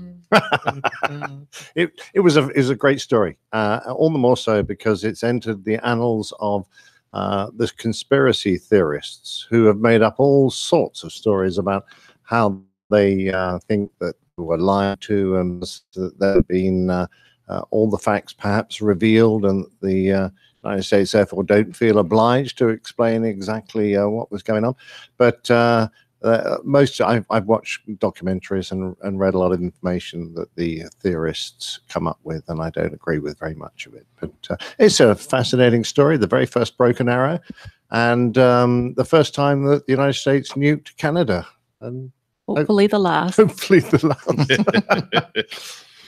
Well, you just watch yourselves up there. Well, it's why they have such glowing personalities. Okay. All right. Excellent. Remember, just a reminder, if you want to listen to the Plain Tales as a separate standalone podcast, please subscribe. Even if you don't listen to them that way, please subscribe to the Plain Tales podcast. Information about that is on the airlinepilotguy.com website, airlinepilotguy.com/plaintales, I believe. Yeah, please. And if you have an idea for a story, then the best way certainly is to email me, please, at plaintales@airlinepilotguy.com. Excellent. Hey, let's keep on moving. We only have about a half an hour remaining in the show, and this was sent in via Jeremy, and he says, very frequent Acme flyer here, but relatively new to the show. Well, welcome. I'm glad you're here. Hoping to one day move to the other side of the cockpit door. That would be awesome. Saw this video on YouTube recently. Have you ever had to assist with an irate passenger? And he sent in a link, a YouTube link of this security video of an incident at the Seattle-Tacoma International Airport where, and this happened in December of 2015, again at SEA, Seattle International. And there was a passenger who was trying to get on, but he had a huge, did you guys watch the video? He had a very large bag that he was trying to carry on the airplane. I mean, it wasn't even close. It was, and he was quite upset that he was being asked to gate check. They weren't going to charge him anything for it. They were just going to check his bag, but he was insistent that he take that big, giant, oversized bag on the airplane. Then they're saying, well, we know it's not going to fit in an overhead bin. This is not going to work. And he just kept getting more and more belligerent, swearing, etc., and interacting with the gate agents. And at some point, he actually just kind of makes his way down the jetway. I'm not sure exactly how far he got, maybe about halfway down the jetway. And apparently one of the pilots resisted his advance toward the airplane and made sure that he got back out into the gatehouse area. And at some point when a police officer was there trying to put some kind of restraint on him, the guy just kind of like starts fighting with the police officer, and the Delta, I think it was a captain, I'm not sure if it was a captain, first officer, ends up helping, basically tackling the passenger and helping the cop get the whatever, the perp, as Nick likes to call him. There's lots of perps around here. Not perv, perp in this case. Although, well, never mind. Anyway, he thought that was kind of cool. Now, I don't think that this is the kind of thing that our airline would encourage us to actively get involved in a lot, but I don't think there's anything specifically barring Dana and I to get involved in an altercation like this, especially if it's going to endanger the lives of the other passengers or gate agents or other crew members. But anyway, did a nice job of kind of helping to subdue. That's a better word. Subdue the passenger. So. Did you ever have a chance to look at the? Yeah, absolutely. Yeah. And it's kind of a long video. I mean, it gets to a certain point after the takedown of the passenger, and it keeps on going. And I think I stopped watching it at a certain point. But yeah, I mean, nowadays with the situation on the flight deck and how limited the number of pilots are, and the restrictions with going in and out of the flight deck during flight, of course, during the flight, this could never happen. But on the ground, I certainly see why. I don't see why not. If you feel you can help law enforcement, then get in there, guys. But yeah, you would rather you didn't injure yourself doing it. Right. And I'm sure that there is a certain amount of liability that they're exposed to as well if you like overdo it, overly subdue. Yeah, I think that'd be a very slippery slope too, because the company could view it as you're causing physical harm to somebody, and they could cause a legal nightmare for them. And I think it says specifically that we're not supposed to actually physically restrain or hurt somebody, not being able to that or get into any type of altercation. I think. Yeah. As I said, they kind of discourage us from doing. Yeah, and I was going to say that probably is more specific to employee to employee. I don't know that it addresses customers, but you're opening yourself up for possible action by the company. So I'm not sure that I'd do that. But in the heat of the moment, especially when you see somebody being taken advantage of and concern for the people that are in the general immediate area, how you sometimes may not think the thing completely through and just react. Well, yeah, and if I personally saw an officer in trouble, you're absolutely right. I don't care about what uniform I'm in. If that had been Dana, that passenger would probably be dead. No, no, but definitely restrained. Yes, definitely restrained because restrained. But, yeah. No, if I saw an officer having a problem in a passenger, just overpowering him or her, then certainly I would. I mean, you see me, I'm waiting to get to that point in the video because I have not seen the video. But certainly, if the police officer's in trouble, I'm coming to their aid. Right. Okay. Thank you, Jeremy, and again, good luck with your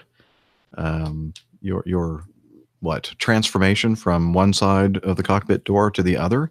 Please keep us apprised of all that, and welcome to the podcast and the APG community. Okay, Tony sent us this. Whilst not strictly aviation, I was interested in the fact that U.S. Air Force from RAF Lakenheath medical personnel are working in national health hospitals. Whilst it's obvious benefit to us Brits, it apparently helps to keep the medics current in a range of skills. Seems good all around. Do you know of other types of cooperation between U.S. forces abroad and their local hosts? I do not. This is from Tony Smith. You know what? Perhaps I should maybe keep this and hold over to another show, because Steph might have something to say about that. So, Tony, just hang in there. Stay tuned. Same time, same channel. Well, it's not going to be the same time, but it's the same channel. And we'll have Dr. Steph chime in on this. Perhaps she has something to say about cooperation between Air Force medical personnel and civilian. Yeah. Was he asking about just medical, or was there other? Was he thinking of other instances of cooperation? Oh, I just thought I took it as medical, but do you know of other types of cooperation? Well, okay. I could see it that go that way. Any other cooperation between Air forces? So, Nick, I think that there are probably several examples of how the United States forces abroad interact with and cooperate with the local, not only air forces or military, but probably also civilian parts of the community. Anything in particular come to mind? No? Okay. Yeah, he's giving me that look like, what are you talking about? Oh. Well, my experience of United States Air Force bases, which are actually called RAF because they're officially on a Royal Air Force base, is that they obviously provide a lot of employment for local people, and they inject a great deal amount of cash into the local area, because obviously they buy and sell stuff. But they tend to be like little Americas. So you go on there and there's all American cars and there's a PBX, and they fly a lot of their favorite stuff in from the States, and they have their own police force there. And, it's almost like stepping out of Britain into the United States when you go on one of these bases. So other than, they obviously stay on very good terms with the local populace and can help out when they can. There's not usually a great deal of formal interaction. This sharing of medical personnel is obviously a great example of where this can happen. Now, earlier we were talking in the news segment about that fly past commemorating the memorial for the bomber that crashed in 1944. That's an example of working together with, the local community and the forces and stuff. So, most certainly. Yeah. Anyway, well, great question, Tony. And as I said, we'll see if Steph has anything to add. If not, then maybe we won't address it again. We'll see. Okay. Let's see. Item 7. Marshall Lou sent us this. I was cleaning house and found this old postcard from the early 1980s when we flew Delta Airlines from LA to Orlando via Atlanta. The postcard shows the DC-9, Boeing 727, and L-1011. It was from our kid's first flight on an L-1011, a great plane. If you're interested in obtaining the postcard for your archives, I would be glad to mail it to you. And again, that's Marshall. And he included some photos of this postcard art. And Marshall, no need to send them to me in the Nielsen archives. I already have these postcards, and they're beautiful works of art. Thank you. Yeah. And they're kind of watercolor-ish kind of style of the DC-9-10, I believe, the first DC-9 that we flew, or not we, Delta Airlines did, but Acme had a very similar fleet. And I had the opportunity to fly. Well, I currently fly the DC-9. It's just a newer, longer, more modernized version of the DC-9. In fact, it's the DC-9-88 technically, and the DC-9-90. And in fact, we've mentioned it before on the show, Dana and I, on our ratings, our license, or what do we call that? Our type rating? Your our certificate. Your pilot license. Yeah, but it's not really a license because it's a certificate. The card that we have that have all our ratings and such on it, type ratings and such. Now, Dana is going to pull something out of his pocket. Is that like a card when you go to Starbucks and get a stamp on it? Yeah. A loyalty card? Yeah. Yeah, very much like no. Oh, okay. It is a certificate. Yes. It's a little card. It's a certificate because we don't have licenses here in the States. A little bit different nomenclature and the way they work. But anyway, on his certificate card, it says DC-9. He has a DC-9 type rating, although, and I do too, although I've never actually flown a, quote, DC-9, but it's part of the DC-9 family. Boy, I didn't really mean to spend so much time on that particular thing. But the 727, gorgeous airplane, great airplane. And, of course, the L1011, which is my personal favorite and the personal favorite of many who have flown her. And, I never got to fly the airplane, but it's simply my favorite aircraft ever built. Yeah, it's a beautiful airplane. So, Marshall, thank you. Please keep them for you and your archives because I would imagine it's very nostalgic because you said it was from your kid's first flight on an L1011. So I think that you should keep it for your own. Let's see. Tarek sent us some audio feedback in response to some items that we talked about on an earlier episode regarding the crash of the light airplane in Courchevel, France. It is France, right? Mm-hmm. Okay. Here we go. I'm going to play this right here. Hey, APG crew, Tarek Maryface here. Recording this from beautiful Vienna as I'm doing line training for a major European airline that I recently joined. My first airline. Very excited about that. It's the same airline as Captain Al flies for. So, big pink Airbus jets flying across the European skies, having a great time. So, I'd like to talk to you about the Courchevel video, because actually, I spend a lot of time skiing in Courchevel since I was a wee toddler. I went skiing there a lot, and part of the attraction to aviation was the Altiport, which is that airport you see in the video. And I even got to land there a couple of times. And I have the VFR charts, and I'll try and email along with this voice recorder. And as you can see, the quote-unquote traffic pattern, the circuit, is not a rectangle, it's a triangle. And there is no go-around procedure. There's a point where you can discontinue the approach, but then beyond that, you're committed to landing. And that point is well before the threshold. You're talking sort of like 2-3 miles. And as you turn final, basically, if you're not looking good at that point, you just continue your turn and you go back into the open area in the valley and try and set up again for the approach.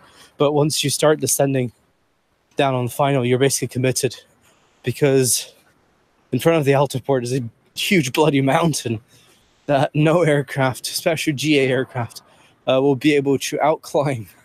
There have been a few incidents at that airport where people crashed, and in one case someone died flying in bad weather. But yeah, so just wanted to share that. I thought it was quite interesting video to watch. And from the first second the video started playing, I didn't even need to read the title. I knew exactly what was going to happen. And as for the music, yes, there's a very famous restaurant right next to the parking apron, and you got a nice view over like the skydiving Pilatus, which is kind of cool. We get like a PC-12 people jump out of, and a PC-6 that sometimes parks there as well, and you get some King Airs coming in. It's quite an amazing view. And on the approach, it's terrifying because as you're coming in, the correct profile looks like you're about to smash into the side of this wall, which is basically the mound for the runway threshold, which is flat. So the runway threshold is flat, and then it goes up to 18%, and it's steep, right? And so in order to get yourself well set up so that you can flare and touch down on the upslope, you got to fly as if you're going to fly into this wall. So almost as if you're flying below the runway threshold itself.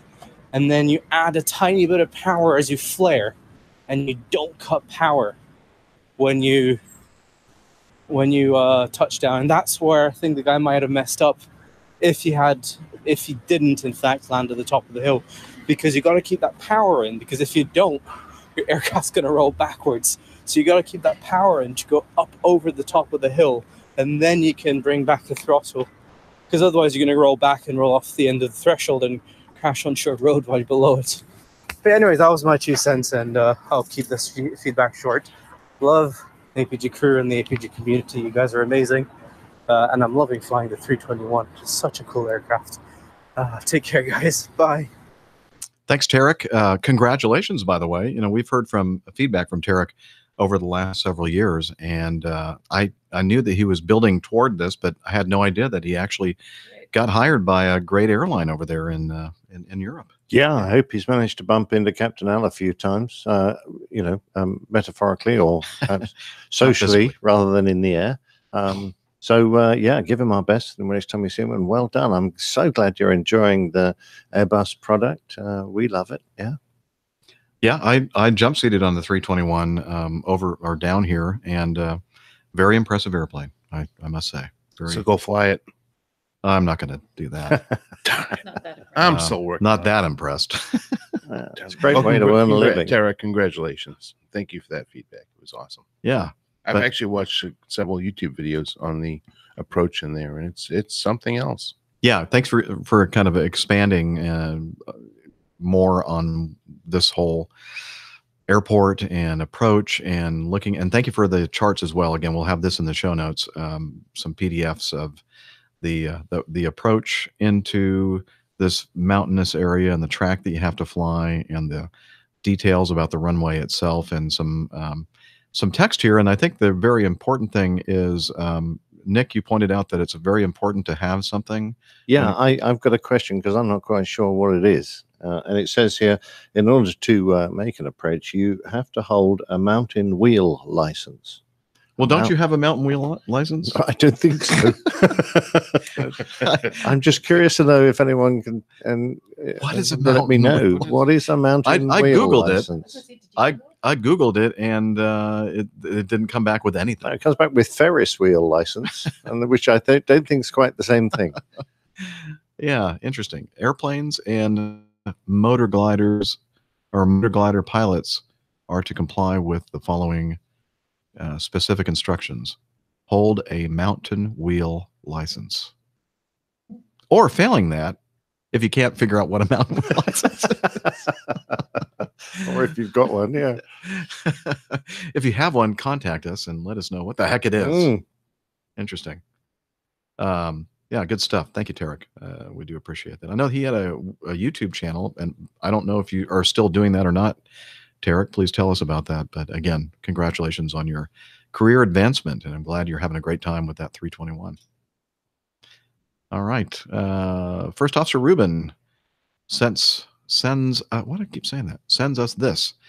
I know you prefer feedback in the form of questions, stories, or other anecdotes, preferably in audio format, not just links to other websites. But the stuff I stumbled upon online is too good not to share. Go ahead. It's okay. It's a 3-part podcast. I'm going to start over. I know you prefer feedback in the form of questions, stories, or other anecdotes, preferably in audio format, and not just links to other websites, but the stuff I stumbled upon online is too good not to share. It's a 3-part podcast, about 20 minutes each. Interview from the Australian Aviation magazine with the owner and boss at Pinstripe Solutions, a company doing nothing else than training and guiding pilots to prepare for the dreaded pilot interview process, especially the non-technical skills. This is golden information for any pilot in training, but also for those of us who have not yet transitioned to those major mainline airlines, most often the end goal in a pilot's career. I'm generalizing here, though. It's centered on the Australian pilot industry, but is applicable over the whole world, especially as most airlines internationally are putting more and more focus on non-technical skills in the pilot assessments. And then he sends us a link to australianaviation.com.au and the podcast called Clear the Air. And this, again, from First Officer Ruben, the Flying Dutchman Down Under. And thank you for sending us this valuable resource, because there are many people listening to the show who could probably learn something about, good interview techniques, especially the non-technical skill side of things. Certainly, yeah. It's a trying period in your life, because you may have all the qualifications and experience you need, but getting past that hurdle of making yourself attractive enough, particularly to a major airline, which is the real achievement, to be taken on, is a hurdle that has to be passed, and they can afford to be a little picky, because they're probably not suffering from the same pilot shortage problems that regional airlines, smaller airlines are. So if you want to get into that major, which is probably most commercial pilots' aim, you need to be well prepared. And I think the more you know and the more confident you are, the better you come across. Yeah, I mean, they're especially, and I know he's talking about was it Australian? Australian. There it is, Australian pilot industry. There are resources down there as well. Here in the United States, there are resources, including some interview prep services that really work close with you and help you to obtain those skills, both technical and non-technical. I'm not gonna plug them, but you can certainly do a Google search if you're in the realm of getting ready for this tedious process. It's very difficult, but as I tell everybody, and this is the most important advice I can give you, is that if you are applying to a job, always apply for a job, even if you think you're not qualified, or they won't hire you, because it's better they tell you no versus you making the decision for them. So you never know if you don't apply, and obtain all the information you can out on the internet. It's a valuable resource, and then you get these other sources of help. It's really worth the money. It does cost some money to go ahead and go through some of these programs. Certainly Air Inc., I believe they're still doing their air shows when they bring in all these different companies into one established location, and have on-spot interviews. You wait in line and you talk to all the recruitment people from all these different businesses, corporate, all the way through airlines, all these great resources that you have available here in the States. So utilize them. Absolutely. Thank you, F.O. Rubin, for that great piece of feedback. We do appreciate that. We're getting short on time for this week's episode, so I'm going to skip a couple of these, and I'm going to head over to number 12 from Richard, Private Pilot Rich, and Greg. And when I saw this covered by the news, I'm thinking, oh no, here we go again. We're going to have to talk about this. And it says, amazing jet stream velocities over the past few days. A Virgin Atlantic 787 hit 801 miles per hour ground speed. What is the fastest commercial airplane speed you have experience as a member of the flight crew? No fair, counting military jets. Huh. And then he says, I plan on being at Oshkosh this year, and I look forward to seeing everyone. We're looking forward to it too, as Private Pilot Rich. There we go. So here's the headline. Flight reaches 801 miles per hour as a furious jet stream packs record-breaking speeds. And okay, there's a jet stream up there that has, and sometimes some parts of the year, it has really impressive speeds. And then, we look at, but the speed that we see in the airplane is indicated airspeed, and the airplane is fat, dumb, and happy no matter how fast the mass of air is moving it, and it doesn't feel any different or anything else. But it's fun sometimes to look down at the ground speed and go, holy cow, look at that.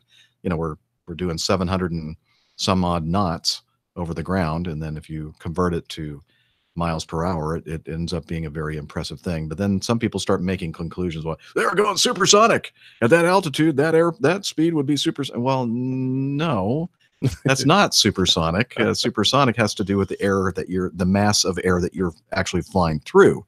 And of course, Nick knows all about the supersonic regime. But airliners are not, at least not these days, maybe in the future, they'll start doing it again, are not flying supersonic speeds, but they do sometimes have very impressive ground speeds. And that's pretty much all there is to it as far as I'm concerned. And if you convert it into miles an hour, it looks impressive, 801. But if you put it into knots, it was only 696 knots. And if you wanted to make it really impressive, you convert it into kilometers an hour.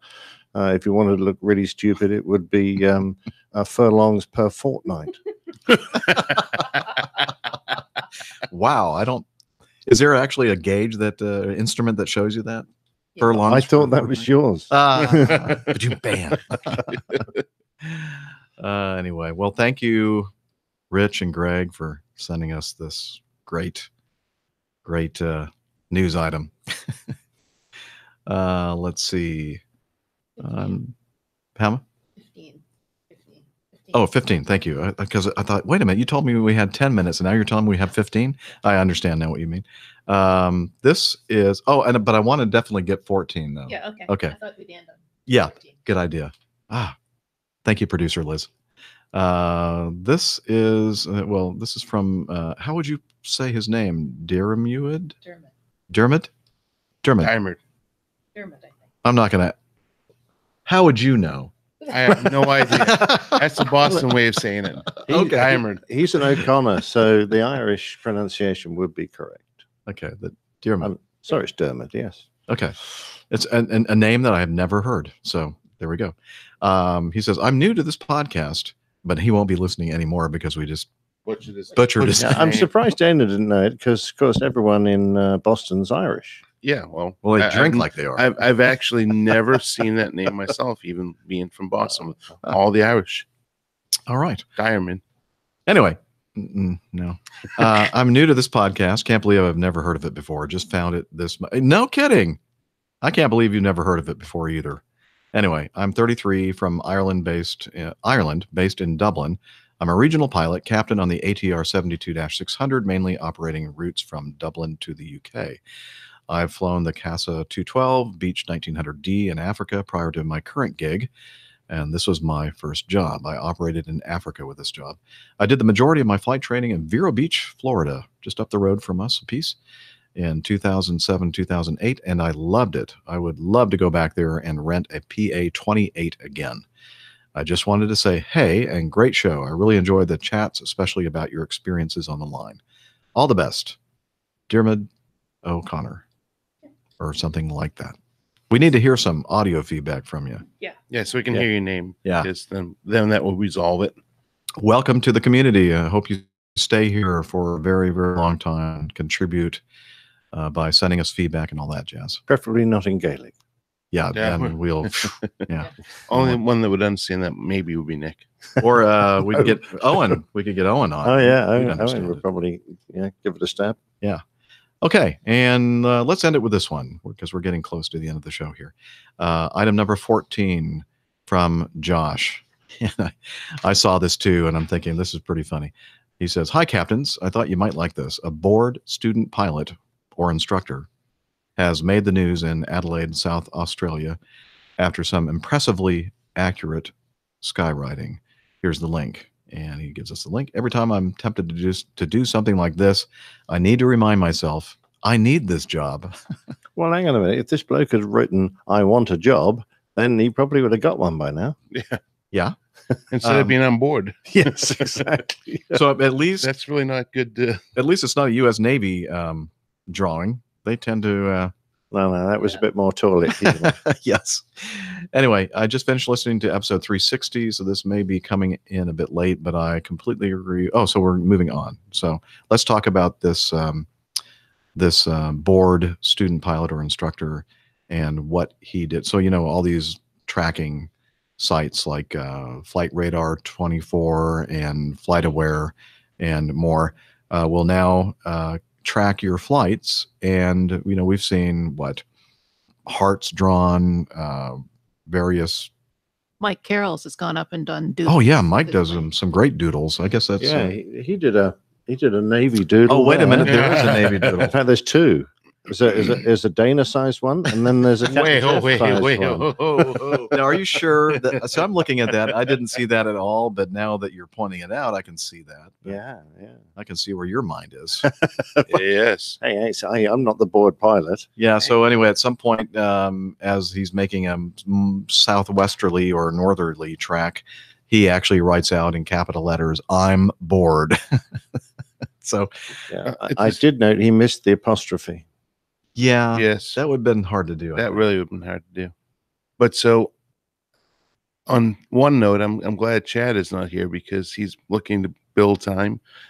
And this would be a good Don't give him any ideas. Don't give him any ideas because that would be one of them. Yeah, the airline would call him back and say, forget it. We've had second thoughts. we've been watching your flight's progress across the country, and yeah. Anyway. Now, but however, if he went ahead and did that with the airline's name, that would probably be, and the airline's name, which I'm not going to use, is a long enough name that it might take him an entire flight, 6 hours to write. But I would leave out the little doodles on the other side of the just in case it's misinterpreted. Okay. With Josh's feedback. I just finished listening to episode 360, so this may be coming a little bit too late, but I completely agree with Captain Nick's comments on the difficulty of understanding Japanese air traffic controllers. I recently ferried a Cessna 172 from Australia to Japan, taking the aircraft's new Japanese owner with me. I'm glad I did, because while ATC in Indonesia, Malaysia, and the Philippines were fine, I knew from the moment the Japanese Air Defense Force contacted us, I had absolutely no hope of understanding them, nor I suspect could they understand my Australian accent. A young boy at a recent remote airstrip in Sudan once told me, "You speak funny English." It's I don't know what that accent was that I just used, because I'm sure it was not a Sudanese accent. It's which I'm not even sure how I'd even do a Sudanese accent. Well, neither do, but that sounded Cantonese to me. Oh, okay. Yes, it did sound more Chinese than Sudanese. Anyway, it's all down to the fact that Japanese words all end with vowels. When Japanese speak English, they will often add a vowel to the end of each word, as this is more natural to their manner of speech. For example,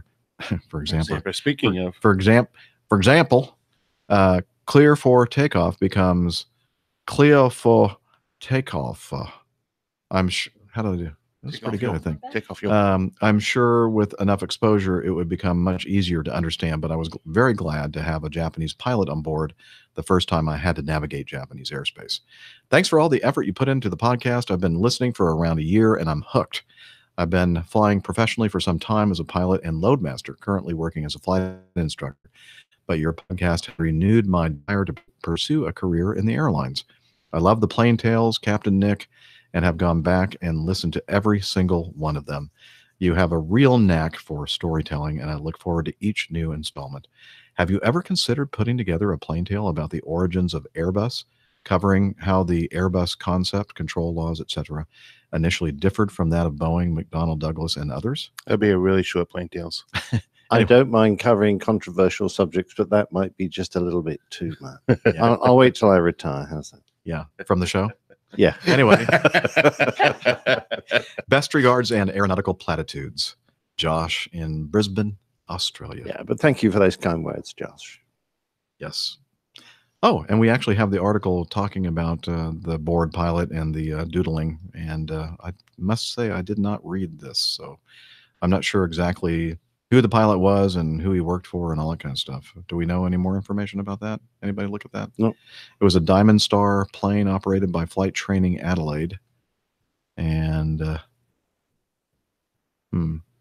they believed that the pilot was working out of Parafield Airport north of Adelaide, was running in a new engine. Okay, never heard that before. Running in, please pass. I love this. The pilot flew several loops, creating some somewhat explicit graffiti along the coast before tracing on board over the Princess Highway. Please, journalists, they're not loops. That is not a loop. Anyway. So there you go. I'll put the link to all that in the show notes.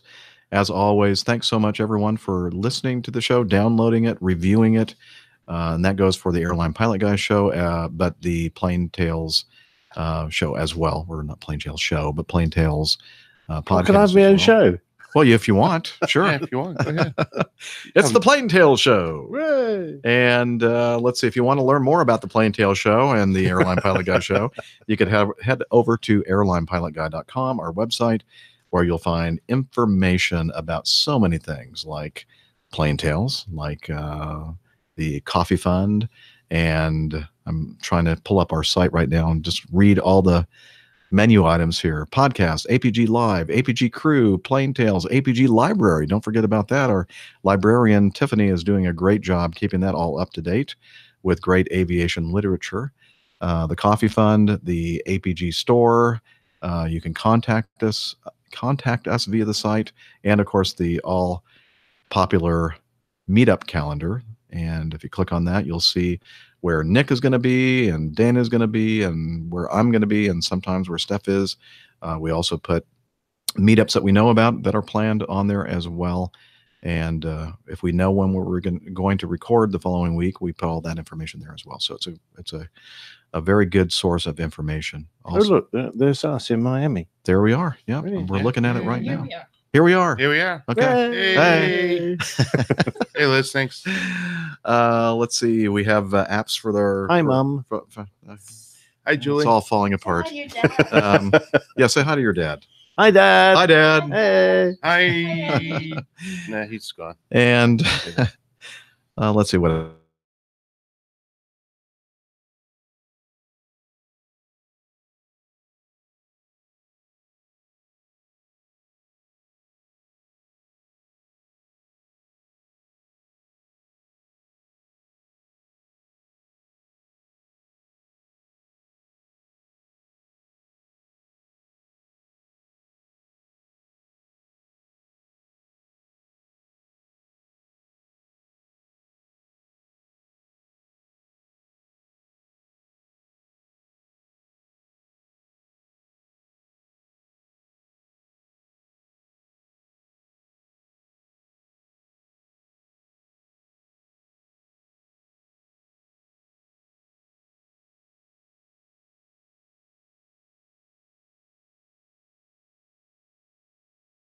K, Sierra Lima Alpha Charlie Kilo at airlinepilotguy.com, or send me a tweet with your preferred email address to @Hillel, and I'll send you an invitation. That's Hillel spelled HI11E1, Hotel India 11 Echo 1, and see you in Slack.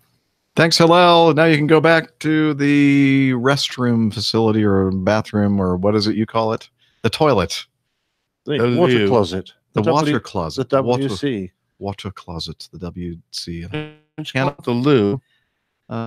We have many names for it. Euphemisms up the yin yang. Sounds painful. How about the dump station? Why can't I? Well, find that's the Boston name for the it. I flush guess. thing. See, I'm trying to find it and I just can't see it. There it is. Don't forget to wash your hands. All right.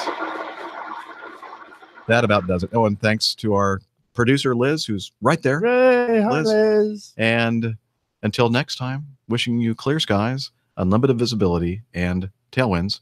Take care, and God bless. Bye, everybody. See you next time. Well, actually, 3 weeks from me. Bye. Doesn't sound like you're not going to say anything? Bye, everybody.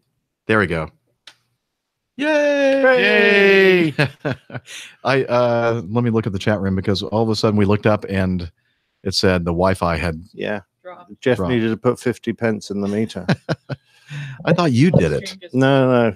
Oh, I suppose I should. It was my room. So, God, are they still there? Yeah. Okay, live stream just broke. But it came back. Okay. Okay. Good. I've got to get this bloody ground training done now. Oh yes, please do. Yeah. I'll catch you. Well, I'll just sit here and do it. Okay. Well, it'll take some time for me to put all this back together or back to whatever. Okay. Hey, thanks everybody for joining us. We do appreciate it. We hope you enjoyed it as much as we did. That was a great time. And we'll see. We're not sure what we're going to be doing next week. I guess you're not going to be with us, Dana. Next 2 weeks, I will not be Okay. here. Steph should be back from her Japanese adventure.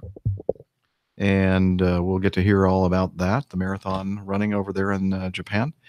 And what else? Yeah, I've been told I cannot participate. Yeah, I understand that. You're on holiday Yeah. So let's see. It's March next week, isn't it? tomorrow. Yeah, starting tomorrow. Although if you do a decent time, it might be early in Hawaii. And then No, don't do Julie be sleeping. No, nope.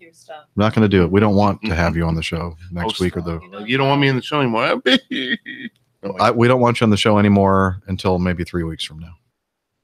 And I'm off that entire week. So right now, yeah, I will be available anytime. Okay. Well, let's see. I have a 4-day next week, starting on Tuesday, ending on Friday. I'm off on Monday, so we'll figure out. We're going to talk. Yeah, we'll maybe be probably mid late week. Okay. I'm not sure when this is going to be out in podcast form. Probably not gonna have a chance to work on it. You absolutely unplug. I've got 100% on everything. Thank you. There you go. Absolutely. That's why I brought it. All right. Gonna go ahead and Bye, stop the guys. show. See you guys. Bye. That was a lot of fun. Yeah.